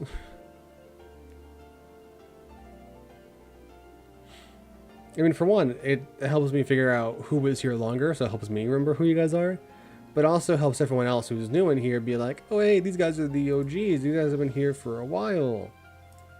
These guys have been here since almost day 1. I will say the first person who actually entered my Discord was the user named Doler, but only because they were interested in the macro creator. I see the lovely cyan. The cyan chats in general. You're hoping to win the studio version? I mean, definitely get like if you want the speed editor like I got back here, get it, but it's only good like halfway. Half of it's good, half of it's iffy. But it's really cheap because you get that for like $300, and then you also get the studio version packaged with it. So if you're going to buy the studio version eventually, then why not just get something to go along with it? If and when you so happen to learn Davinci, will I be the OGist? I won't be giving you a separate thing for that, but I will add you to the OGs.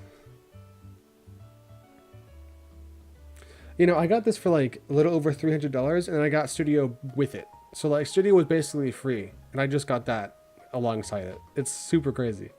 Like, that is a really good business model.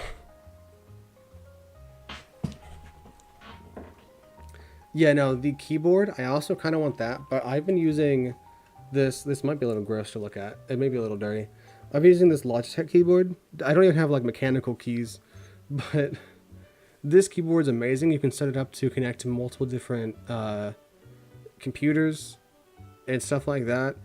It has all the buttons you'd really need. It's super nice.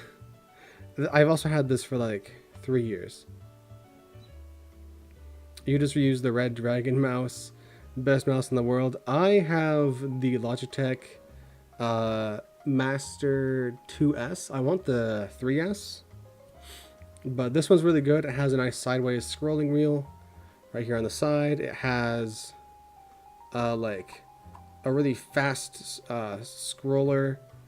You can change it to be really fast or like maybe a little bit more mechanical. It's got buttons on the side, buttons for your thumb. I don't really need the 24 buttons. I don't have a really big use for it, but I mean, it's good for gaming, I've heard. Or like streamers. Streamers also can use that really well. That's wild. You can do most editing with your mouse. I would find that so difficult. Like, first remembering the button, but then also not fat fingering the buttons. When I was building my PC, a buddy of mine gave me a keyboard that lights up green, and I traded it. 10. That is cheap. Most editing, yeah, you said that. I saw that. I believe the Davinci shortcuts, but it's still $150. Do you think? Oh, you're talking about the keyboard? Yeah. I also don't think the keyboard comes with a studio version. I think only the speed editor and micro panel come with the studio version right now. The buttons are pretty big, man. That must be a really big mouse then. But the buttons are big enough to like not fat finger. That's gonna be a good. That's gonna be a good mouse. Nice and thick.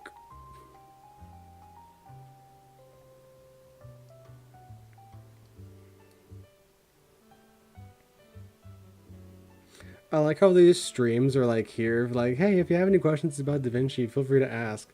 But it just quickly turns into just like, hey, let's just chat about random bullcrap. Yeah, and I figured like this one I feel like is still fairly big, but like, can I say like any more times than I already have? Can I have like a like counter for this stream? I would love to hear what my like. I would love to hear what the like number is, because I've said it way too many times in this stream.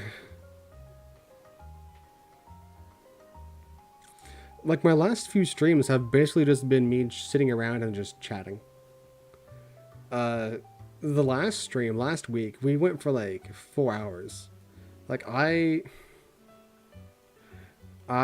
stopped my stream at like 11 o'clock my time. And it was really fun. Like, we got to have a chat. We got to like talk to everybody who wanted to come in and say something. It was really cool. But it was also like 11 o'clock. And I'm like, oh man, I'm getting tired. It's getting hot in here. Because this room heats up fast. I have my door closed so I don't disturb my parents out there. Today I have the window open, so hopefully it's nice. Oh, absolutely. It's good because this is like a good like... I mean, so far it's been a good, like, almost 2 hours of just sitting around chatting. I mean, I don't have all day, Doc. Come on. I don't have, like, the entire day, like, 8 hours to be streaming. I just got, like, after a while, after I eat, then I just chill out and just hang out with people after I post my video for the day. Man, I wish it was cold in here. With this big behemoth of a computer right here next to me, it gets so hot. Especially if I have Davinci open for hours. Like, by the end of my streams, I'll be almost dripping. It's bad. Basement stays super cold? I wish. But we don't even have a basement. We have a crawl space that nobody dares goes into anymore. Bad news bears. You have your heater on? It's 80 there. It's like 70 here. It's not too bad. I know crawl spaces are crazy. We don't have a huge rich house. We have like a 1-story house. You leave your door open for that purpose to not overheat. when I do move out, I will be doing that. My last location where I used to stream at for my games, I was living alone, so I was literally in the dining room area of my apartment. So like, there I go saying like again. So it was really easy to just like not worry about the heat because it was in a nice open space. What is on my wall? This stuff. So I have like, here, can I get any more zoomed in? Let's zoom manually. Zoom. Don't mind the darkness. Okay. Where am I? This is, well, actually they're both like old camera blueprints, yeah. Or trademarks. I don't really know what the term is, but this one up here, I couldn't tell you which versions they are of what cameras, but they are both old, just old cameras.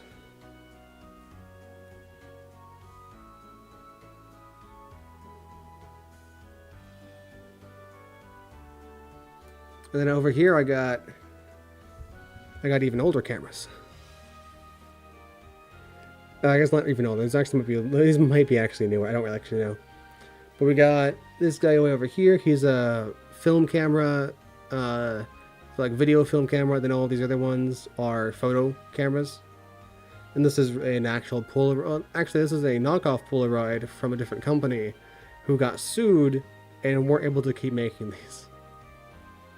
Let's undo this enough times. There we go. I don't collect them. I did kind of collect these two. These are from a festival near me that I got them from. But actually, I got the old cameras here from my grandfather and his father when he passed away. This was many years ago now, so it's not too much of a concern. I didn't know him too much either, so it's whatever. But yeah, I found these in his house when we were going through them, and I was just like, dude, I'm gonna take these. For one, I like old stuff, and two, they're just cool. I just really like the cameras of that time. I've used this one quite a bit. This one actually still does photos. I might actually have film in here. I don't know, but it's been a while since I've used it. Not since I like moved out to my apartment that I used to live at. But like, this is what they used to call the brick of cameras, as you can probably tell why. It is an actual brick. You focus it with this knob, and it has like, I don't know if it's actually gonna focus on it, probably not, but it has like distance markers, and instead of like going from blurry to in focus, it has a split image sort of like focusing feature, to where like half of the image is down here and then half of the image is up here, and they'll be offset if it's not in focus, and then you have to line them up in the viewfinder. It's super crazy how you actually do that with this old camera. But yeah, there's that one. Huge fan of it. I also have a Game Boy. Actually, a friend of mine gave this to me a while ago. Just outright gave it to me. I thought I'd have to buy it from them. I didn't. That's pretty cool. It's pink. This isn't what I had as a kid. The friend of mine who gave it to me, ironically, has the same tag of Kitty Gamer, by the way. That's why I was actually surprised to see your name, because I was like, wait, is this my old friend? No, that's a different way to put the name. That's funny. I also got the old classic Game Boy, which somewhat is broken because I didn't package it up in my case correctly. So now it's got a really busted up screen because I'm a dummy. And I'm going to have to get that replaced.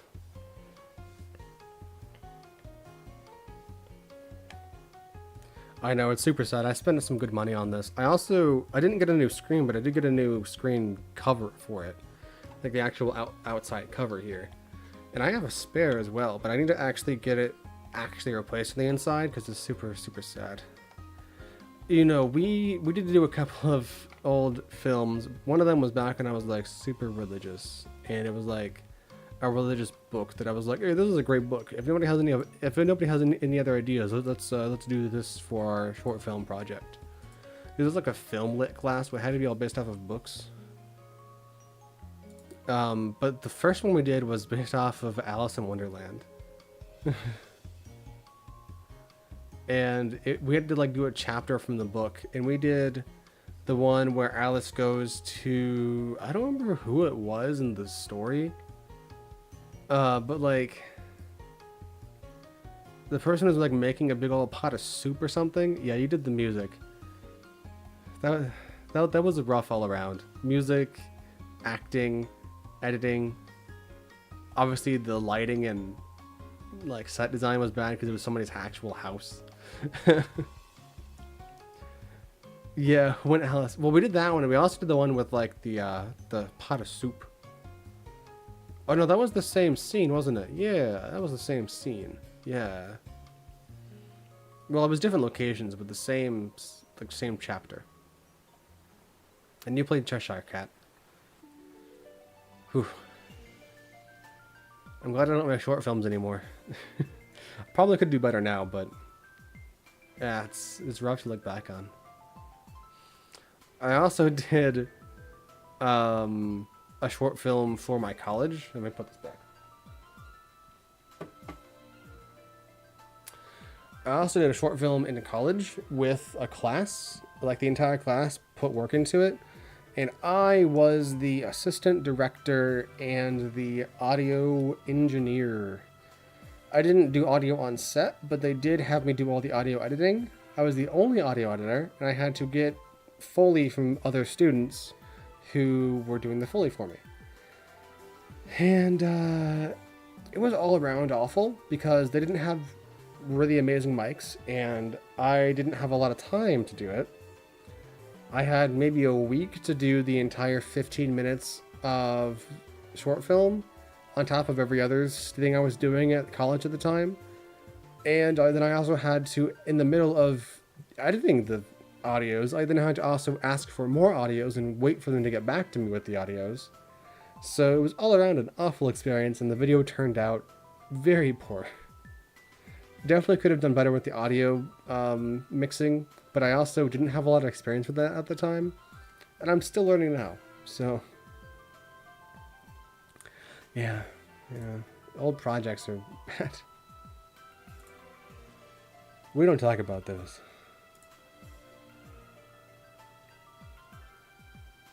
You're getting tired. You got a whole video to finish. Your sleep is finally fixed. Isn't it like 8 or something, even earlier than that? It was better than the projects we did in high school. Thankfully, I wasn't the sole person who was like recording it and doing all that other jazz. So I didn't really have to worry about all that other stuff, and I didn't edit the video itself. I just did the audio for it and did an assistant directing, which is kind of just like scheduling and stuff like that. I don't know why I was the assistant director. I don't know why he made me do that, because the professor was the director. Or you took muscle relaxers to fix your sleep. You fixed it, but you also need to sleep more. That's also a problem now. Oh, you didn't nap all day today. Oh, I misread that. Yeah? And you've been going to sleep at like 4? Bad news. I mean, heck, I went to sleep at like 2 last night, and I had to take a nap at like 3, because I was literally falling asleep on my desk. It's not good. Mostly I went to sleep super late, because I had to finish up the video for today. That video today only took maybe, I don't know, how long did that video take? Maybe only like a few hours to actually edit. I made the thumbnails last night. I recorded and edited both of the videos that I posted today. Yeah. I made it all just last night at like from 7 to about 2.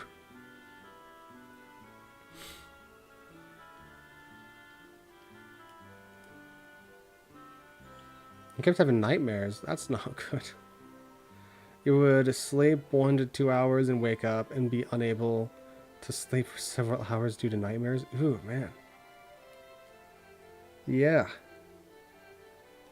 Take some medication for that. Prescribed or otherwise. Not like super dangerous stuff, but you know. Seems they finally stopped. Good. 6 months since you've slept right? Dang. I'm just reacting to chat now. Your dog's waking up at 6:15 every day. This is why you don't own dogs. You own a cat who tries to do that, but then you just cuddle with them even more, and then they just accept it. Dogs might do that too, but they'll also be more prone to... Am I still connected? Do you see me? I had a notification saying I was disconnected. You have a cat who wakes you up hanging up along on the carpet. Yeah, no, yeah. My cats do that too. Well, we only have one cat here, but yeah, it said I disconnected for some reason. That's weird. My Wi-Fi is okay. Yeah, cats love overeating and then just throwing it back up immediately, or having hairballs in the bright early mornings, just to keep you on your toes.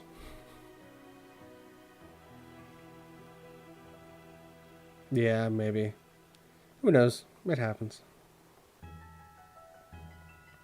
Yeah, we have a cat called Lucy, who I call Lucius Gooseus, or just Loose. Entire basement is stone, and she picks the one spot that's carpet. Dude, I mean, we have only carpet floors, but we even have hard like linoleum, sure, limonium floors that she could vomit on, but she always chooses the carpet floors. For some reason, they're like, oh yes, this is grass. We can just vomit in the grass. It's fine.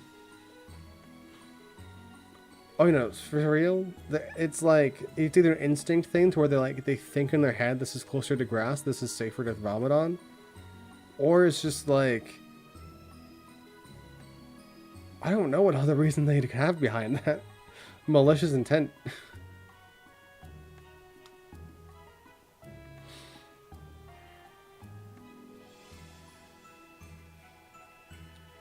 I know the carpet is flat, but it's like a little bit fuzzier than like a hardwood floor is, or like a stone floor is.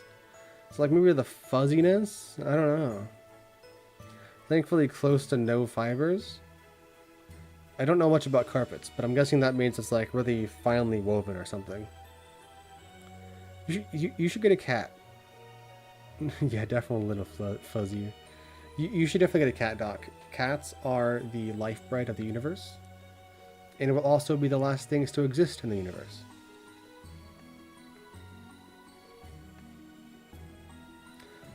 Just find one on the street. Fuck it. Find one on the street, give them some food, and they'll be happy. They'll stay with you for the rest of their life.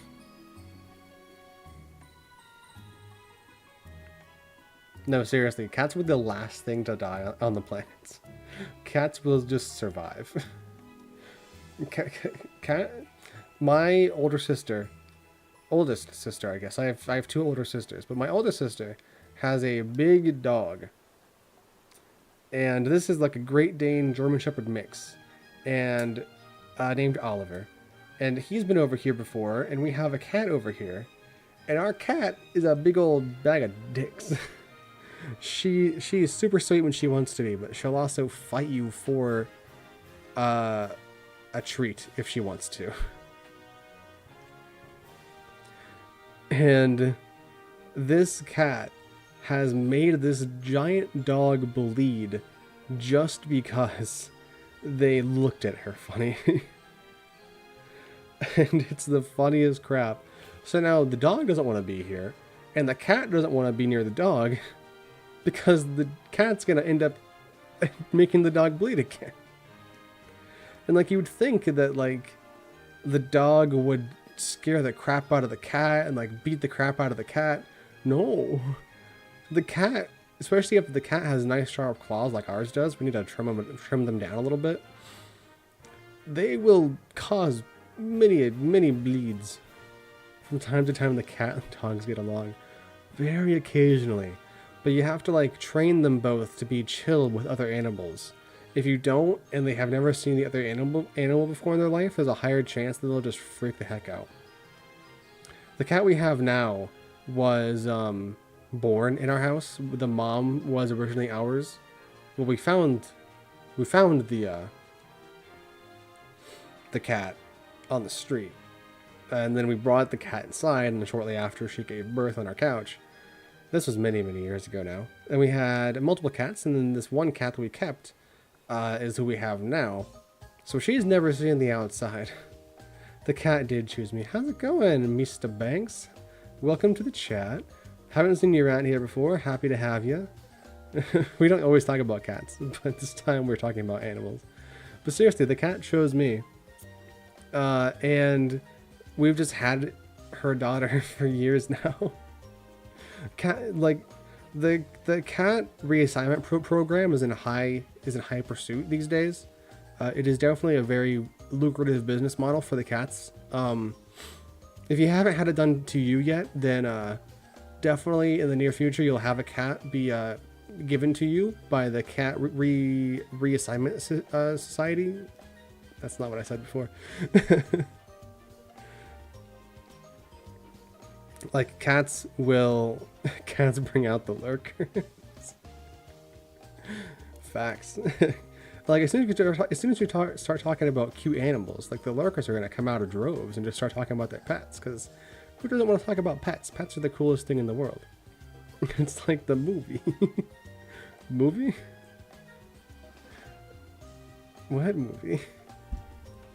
Is there a movie about like a cat? My knee. Like a cat reassignment thing. Cats and dogs. Like the movie Cats and Dogs. They are undercover. It's all a simulation. It's a Davinci yourself tutorial. Cats and Dogs, the 2001 film. Toby Maguire is in this movie. Jeff Goldblum, what are you doing here?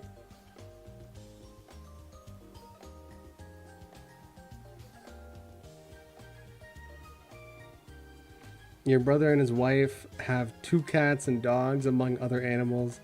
The cats' names are Luffy and Pixie.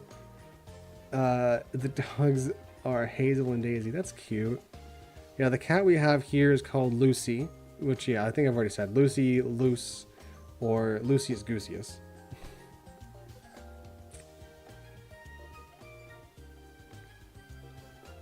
I'm waiting for Riverside to AI enhance my tracks so Davinci can double AI it back.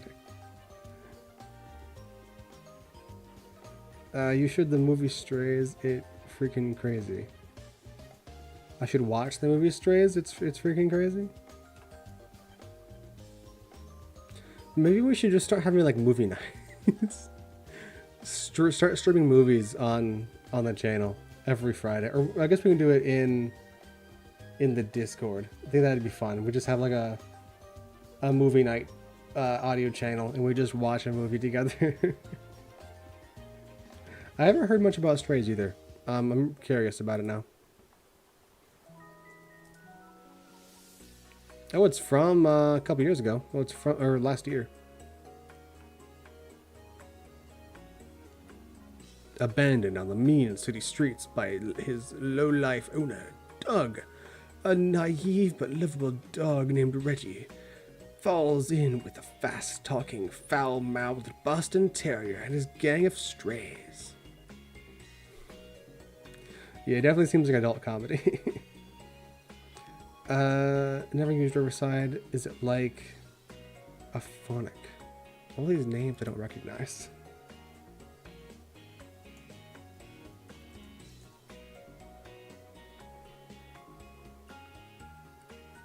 Oh, Riverside for a podcast recording. Oh, yeah.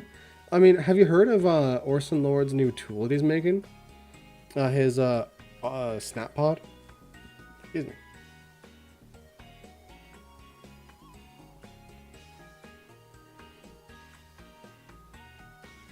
Because it seems like Riverside might be close to SnapPod. It's not too useful for me either, but if you do a lot of podcasts, then it's super, super helpful. I do want to get it in the off chance that I do end up doing interviews and podcasts in the future to make it way better for me. Because I might end up doing that. I might go into doing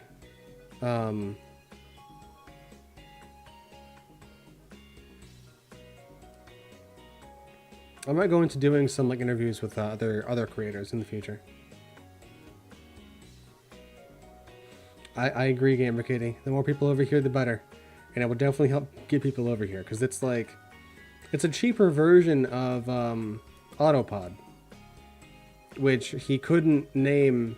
Like he can't legally say that because it is an existing product and it can't legally say that. It's a Davinci Autopod, but you can't legally explain that way. TIL. Oh man, I forget these acronyms. This is what makes me feel like the millennial the most, because I don't recognize all of these acronyms people use. TIL.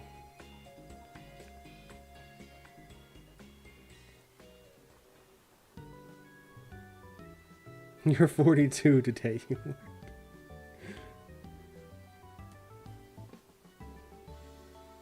It's a Reddit thing.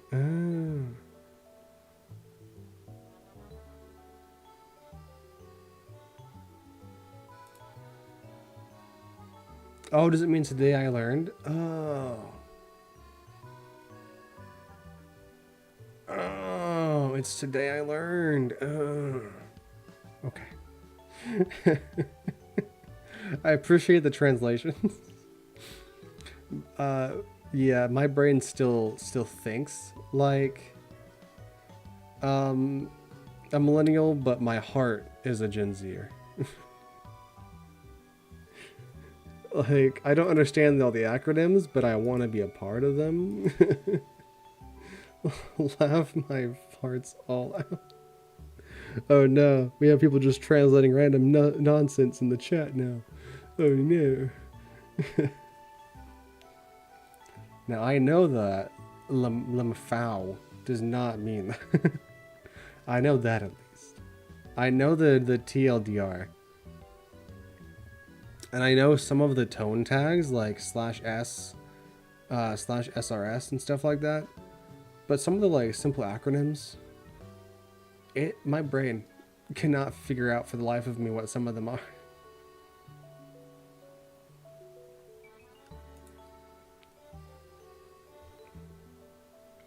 Like, I'll see them and I'll be like, oh yeah, that seems to be making sense. And then I'll try to actually understand it. And I'm sitting here for like 20 minutes being like, it's not that. It doesn't make any sense in the sentence. That's not how the context works. How does this work? As long as I'm not part of the Tide Pod generation. Okay, technically I am. Being 24, I am technically a part of the Tide Pod generation. But it happened a little bit after me.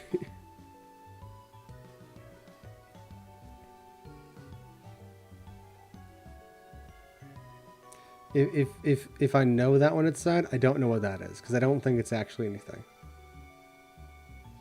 I don't weed dick in Jesus. Oh no, that's not it. That one who licked ice cream and put it back? I don't want to. Ooh, yeah, that is sad. Nothing about dicks then. Okay. I don't know where I got that from. Maybe the capital D's.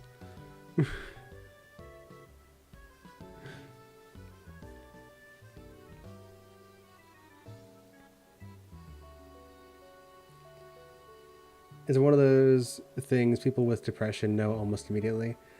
I wasn't big on the internet when I had depression. Well, I have depression. But I wasn't like big on the internet when it was like heavily affecting me.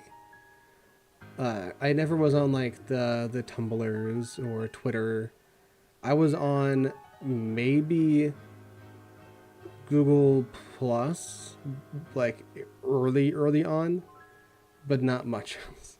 I still have depression, but it doesn't affect me as much as it used to. It still obviously does, but I think it's also other factors that are like still affecting me that are somewhat causing that stuff, you know. Outside factors besides just depression.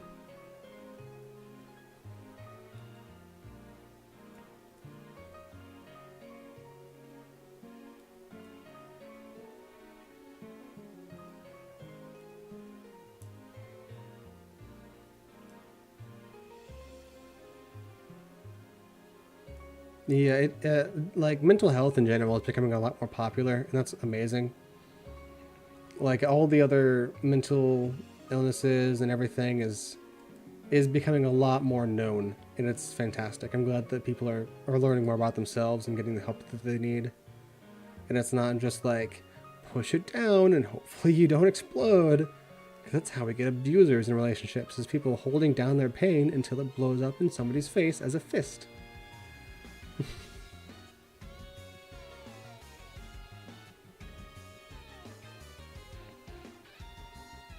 Yeah.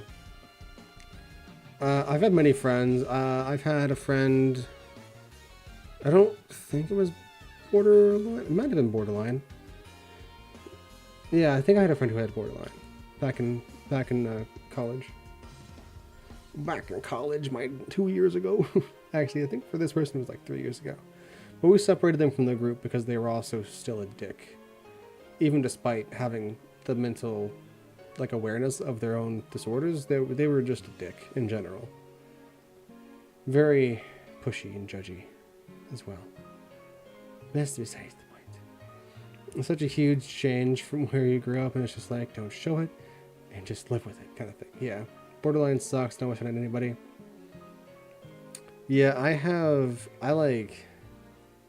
yeah, dicks do exist for real, yeah. I have potentially I have autism. It's definitely suspected heavily by me, but I know for a fact that I at least have ADHD of some form. Not really ADD, but it is more on the ADD side of ADHD, which is like attention deficit more than hyperactivity, which is why you don't see me jumping around, doing super stuff like that. I mean, mental issues are very common. I'm sure you did with people with a lot of stuff like that. Yeah, I don't have BPD. I don't know if I have manic. I definitely have seasonal depression, but I don't think I have BPD. No, I don't think so. I haven't really looked into it too much, but I definitely need to get a psychiatrist because I haven't been to one of them in a minute.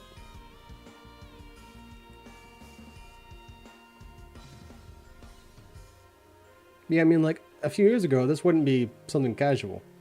Like people wouldn't be able to like talk on a stream and just talk about mental disorders, not really disorders, mental illnesses and stuff.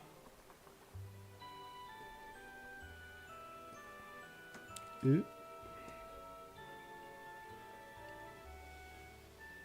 Someone's like about, oh, you're depressed, me too. Yeah. It's like, oh man, you have ADHD, man, same. Yeah.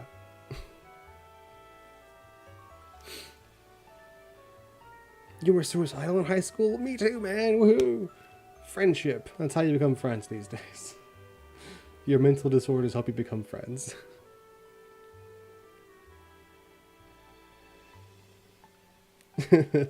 Oh, oh, you have autism? You're autistic? Look at the shiny I found. Ooh. It's got different colors.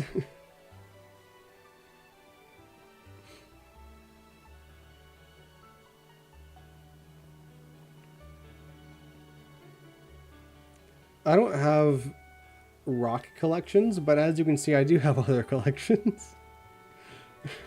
I do collect things, but just not rocks. I should be depressed, but I'm too blockheaded to act it.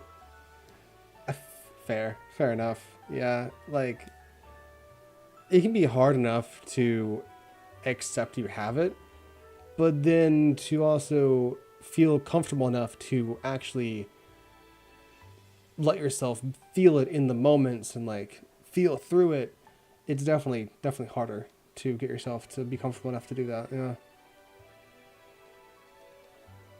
When I was a wee little child, my mother had me tested for ADHD. I was on the line of needing to take meds and not take them. So your mom made you take the meds? I can see that happening, yeah. You weren't super hyperactive when I knew you, but I think if you were on meds at the time, then that might have helped a little bit. I used to collect rocks so your pants would fall down as a child. Why does it like flash me back to something that I maybe used to do too? They were always in the washing machine? No.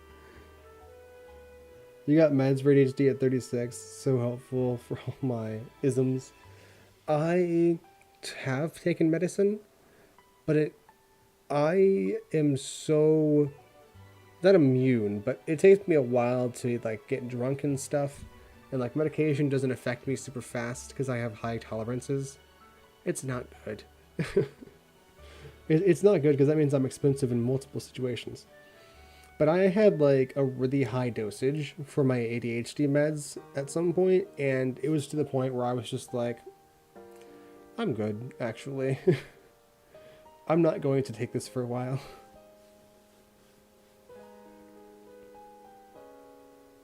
Oh, the song right now? It should be a royalty-free song, but I have no idea. It doesn't actually tell me what song it is. It's just random Pokemon songs that it's just playing. Ah, the story of your life. Davinci crashes. Yeah, that's what happens when you try to do 15-hour videos in one project.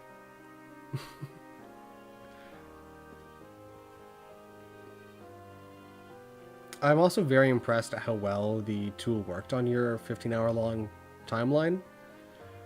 I did not expect it to work that well. I was expecting many problems to have to like bug fix before actually making the video. But no, it worked out really, really well. Like, it worked pretty good, and I'm surprised.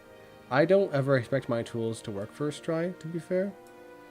I'm always thinking, man, I'm gonna have to like bug test this over and over again and all that.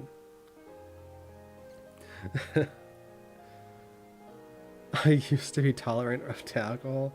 No, I haven't drank a whole lot of alcohol in my life, but yet it takes me 8 shots to start to feel drunk. It's bad. This is like 8 shots of maybe like tequila, probably, if I remember back correctly. It's bad.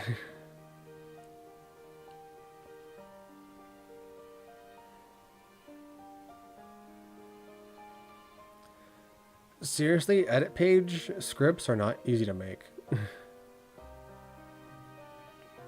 Yeah, the taste of alcohol itself is not the most enjoyable thing, but if you mix it with other things, like margaritas, yeah.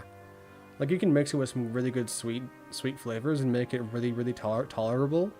So if you want to get into like drinking alcohol, then definitely make it like a mixed video. So when you cut those videos, you leave markers, the script makes the cuts, and you go back through and pick what you want. So you make the markers on your video at like hotspots, key points that you like will usually use in your video. So like if it's like a long gaming video,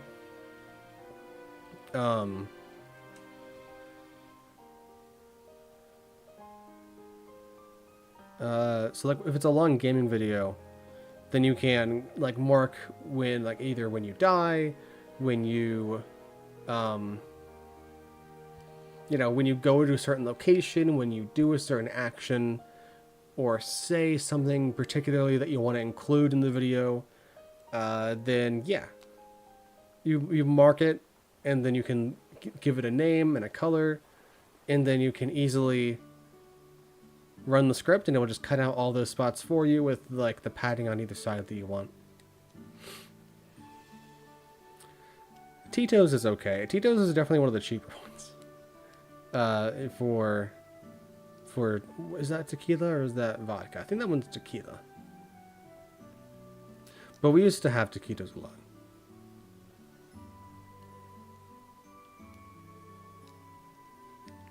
Like, some people might edit their long form videos, instead of just doing the markers, they might cut as they're doing the markers. But I seriously feel like making the markers would just be way faster than like cutting it as you're going, because then you have to make the marker, then cut, and then go to the next thing that you want to do, mark it, cut, instead of just like making the markers all along the video and then just running the script, and then it just cuts things out for you. You film disc golf rounds that take 3 to 4 hours into 30-minute videos, then add voiceover commentary. This script would actually be fantastic for you. Because especially if you're doing voiceover commentary, you can mark out the points that happen in the times that they happen. Use my script with, like, first obviously go through the markers, label them, color them, use the script, and then it will just cut all of those key points down to really short little clips for you to like quickly make your video out of. And you have all the markers still to make your voiceover commentary way faster, if you want to end up using that.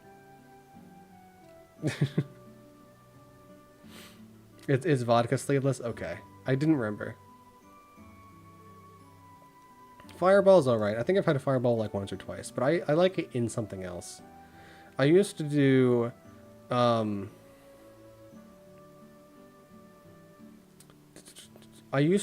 sorry, my brain turned off. I used to do honey whiskey, which I guess isn't the same thing as fireball, but I used to do honey whiskey a lot until it made me get sick one time because I drank too much of it when I was in the UK, and then I had to stop because the honey flavoring was just way too much for me after that point. Bad flashbacks.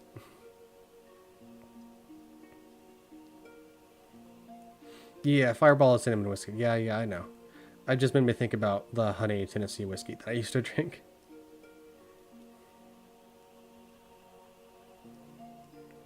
Medical cookies and day naps.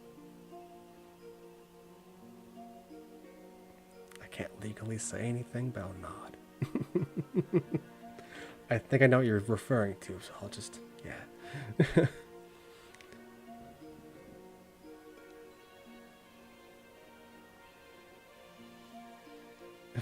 Fireball, my boy. It's all I can think. It's all I can drink. Nah. Nah. Yeah, if you're in the Discord, then you do get a 15% off discount on all of my paid products on Ko-fi. So that's definitely the way to go if you want to get in the Discord. It's just really an incentive for people to get in the Discord more. I want people to have more access to direct contact with me if they want to, and stuff like that. Medical cookies make you paranoid. I've heard that a lot from my friends. Like, people that I know, I've heard that a lot. But, I mean, I'm pretty laid back. It doesn't really bother me. I'm pretty relaxed with it.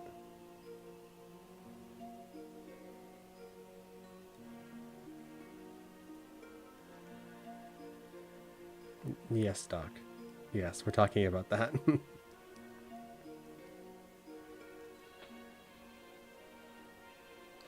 What else would make you paranoid?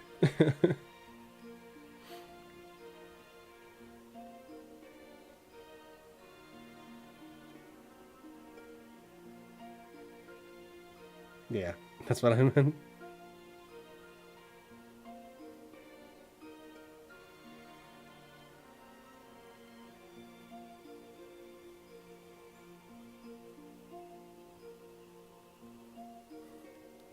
It was fun to hang out with you too, Gamer Kitty. I keep almost calling you Kitty Gamer because that's the person I knew who I used to call by. Yeah.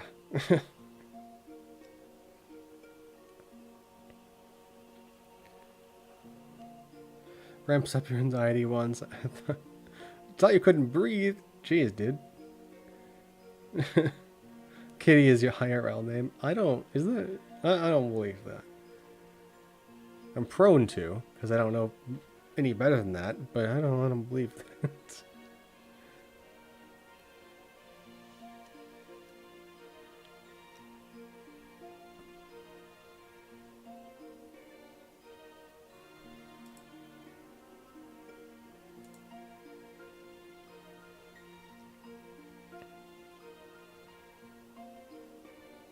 Oh, your name's actually Cat? That's actually amazing. Can you make a script to pull scorecard data into Fusion titles? I say put the data into a text file.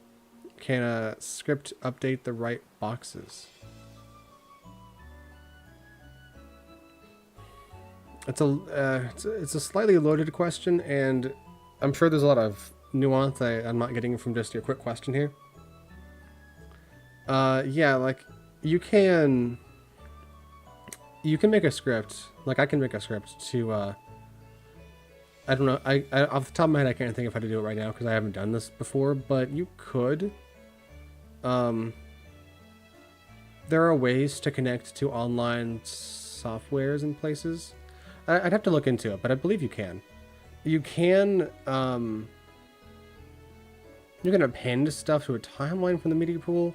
So you'd probably have to have your text like Fusion title either in a comp that you have open or have it in your media pool and it would just append it to your timeline.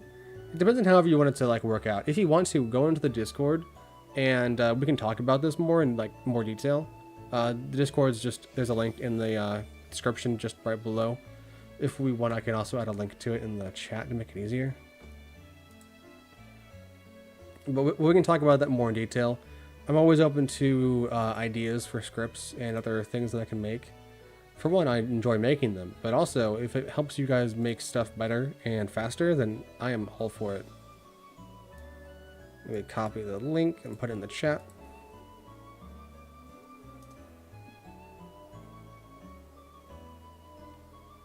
Because we can probably definitely like access it from an online service and read it. I'd have to look into it, but I know that other scripts who have done it, like if you've ever heard of Reactor, which is like a service that holds a bunch of other scripts and macros on it, that people over on a forum We Suck Less made, they access online services to get the information for their stuff. So like they have a way to access it. I just have to look into how they do it and like remake that.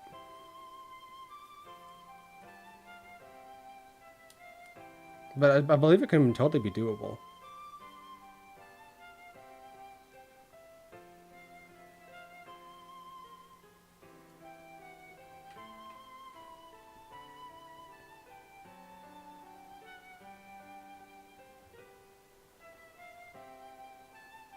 And it can read text files too, by the way, to answer that question.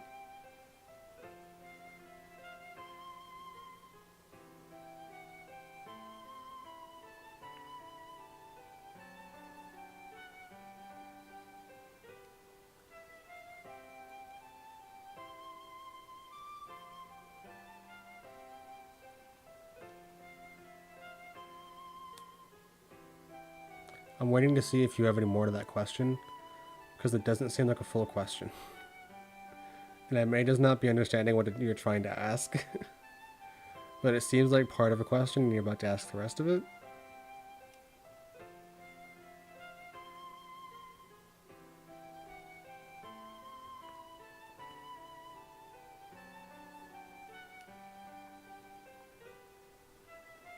Yeah, I mean, we have a suggestion channel. Pretty much everything you've talked, pretty much everyone that you've talked to in here besides Doc is in the Discord. We just like to hang out, talk about stuff. Gamer Kitty loves to give me suggestions. It's pretty cool. I'll see you another time, Doc. If you come by next week, how's it going? I'll be here same time next week, 7:30 on a Friday. That's after the video is released. So that's what I do. I'll catch you around, Doc. Yeah, we have a lot of like chats happening in the Discord. You can we can talk in like the help channel, the suggestion channel. I can like DM you and we can talk about it more in detail. We can hop in a call to talk about it more in detail. I love helping out for stuff. Oh yeah. I can definitely help you out with mimicking Adobe workflows. I come from Adobe stuff, so I will definitely help you out with that. But yeah, and we can talk about your idea more in detail. Thank you. It's always awkward getting compliments from people. I appreciate it though. Thank you, thank you.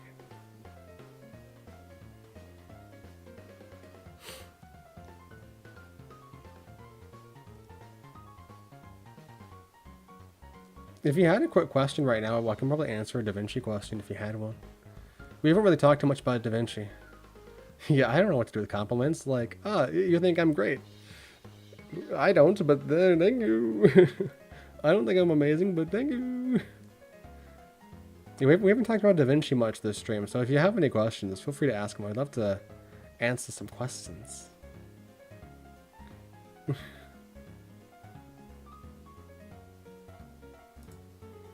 I wish I could look at your channels from this app thing. I have to go to YouTube, hunt you down, jump to the channel.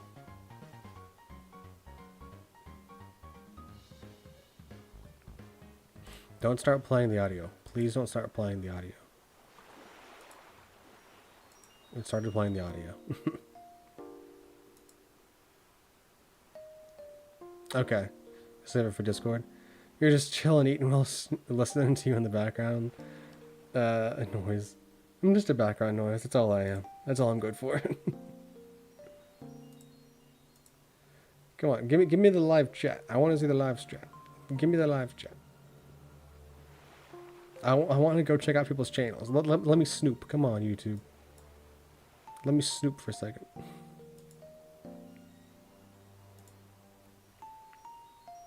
It's not letting me snoop.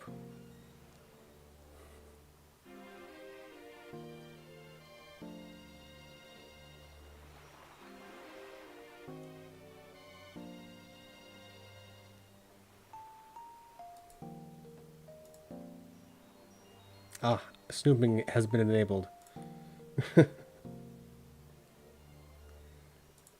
I can now snoop.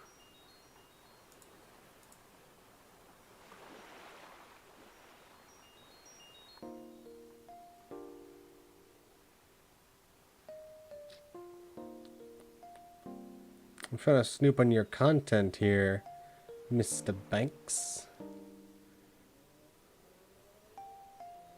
Last uploaded 6 months ago.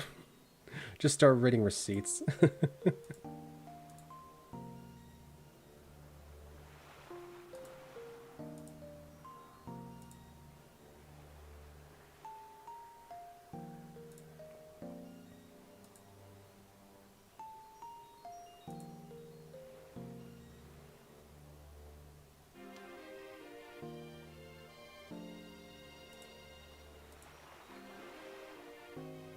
Video from today has about 84 views. Not too bad.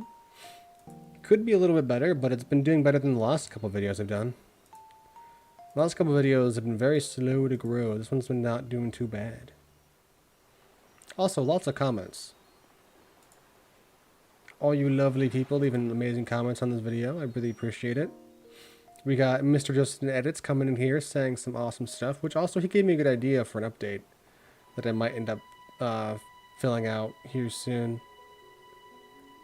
He gave me the idea to add a script to convert audio markers to timeline markers, since there's a thing you can do in OBS to do audio markers on certain points in your stream, and it will like make your editing way faster. So we're definitely gonna add that to both the free and paid version, because that'd be awesome.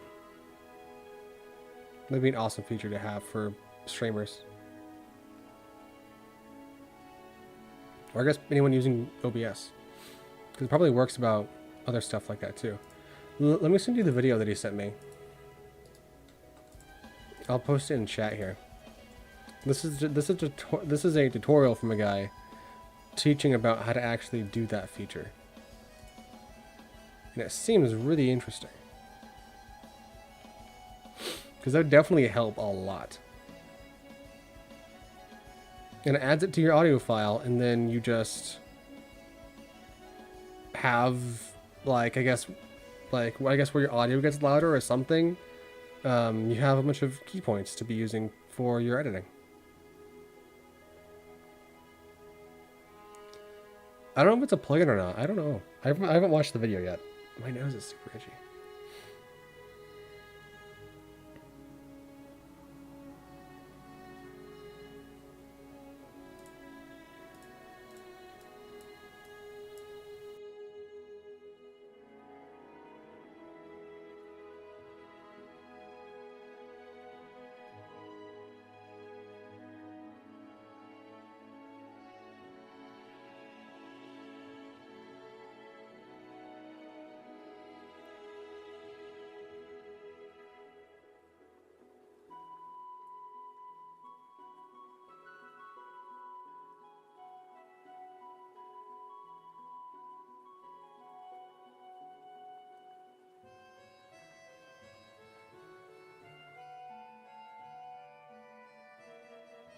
How long have I been muted?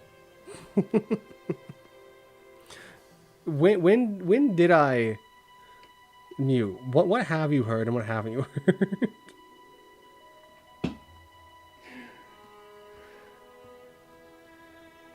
Oh, only muted like 30 seconds. Okay, I don't know how that even happened. Maybe I pressed a button without realizing it.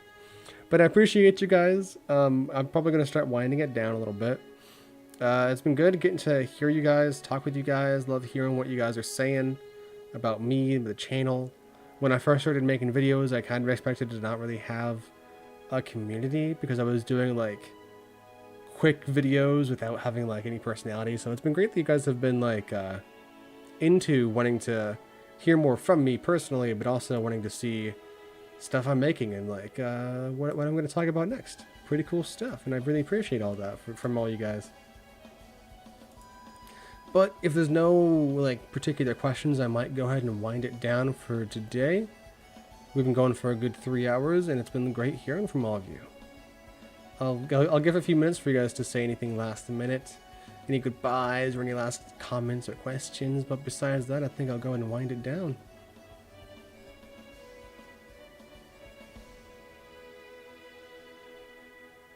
I'll see you there, Mr. Banks. Your name's fun to say. Nice meeting you too.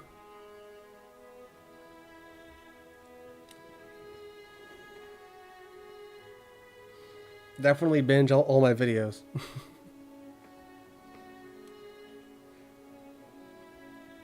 And it's been good talking with you guys. Y'all have a great evening. Enjoy your weekend, and I will catch you guys next week or in the Discord. You have a dedicated binge laptop. I have lots of fun stuff to watch on there. Good Davinci Resolve tutorials, but I'll also be doing a lot more products like this. I'll catch you guys on the Discord. See ya! Oh, James, no. You came by right as I'm ending stream. I'm sorry, but we'll have to talk either in the Discord or next week. But I'm calling it for the night. It's getting hot in this room. I'll catch you later, dude. I'll give a few more minutes for any last minute comments, hellos, goodbyes, whatever.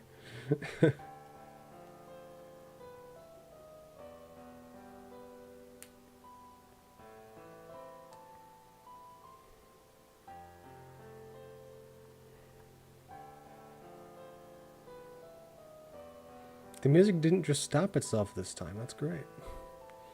It has the past 2 times.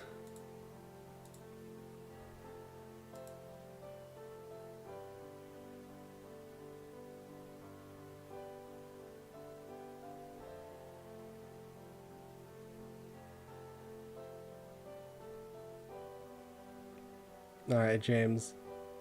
I'm sorry, but I might just go ahead and have to cut you off. I'll give it a little bit longer to see if you're typing up a message. I'm sorry, you came in right at the end.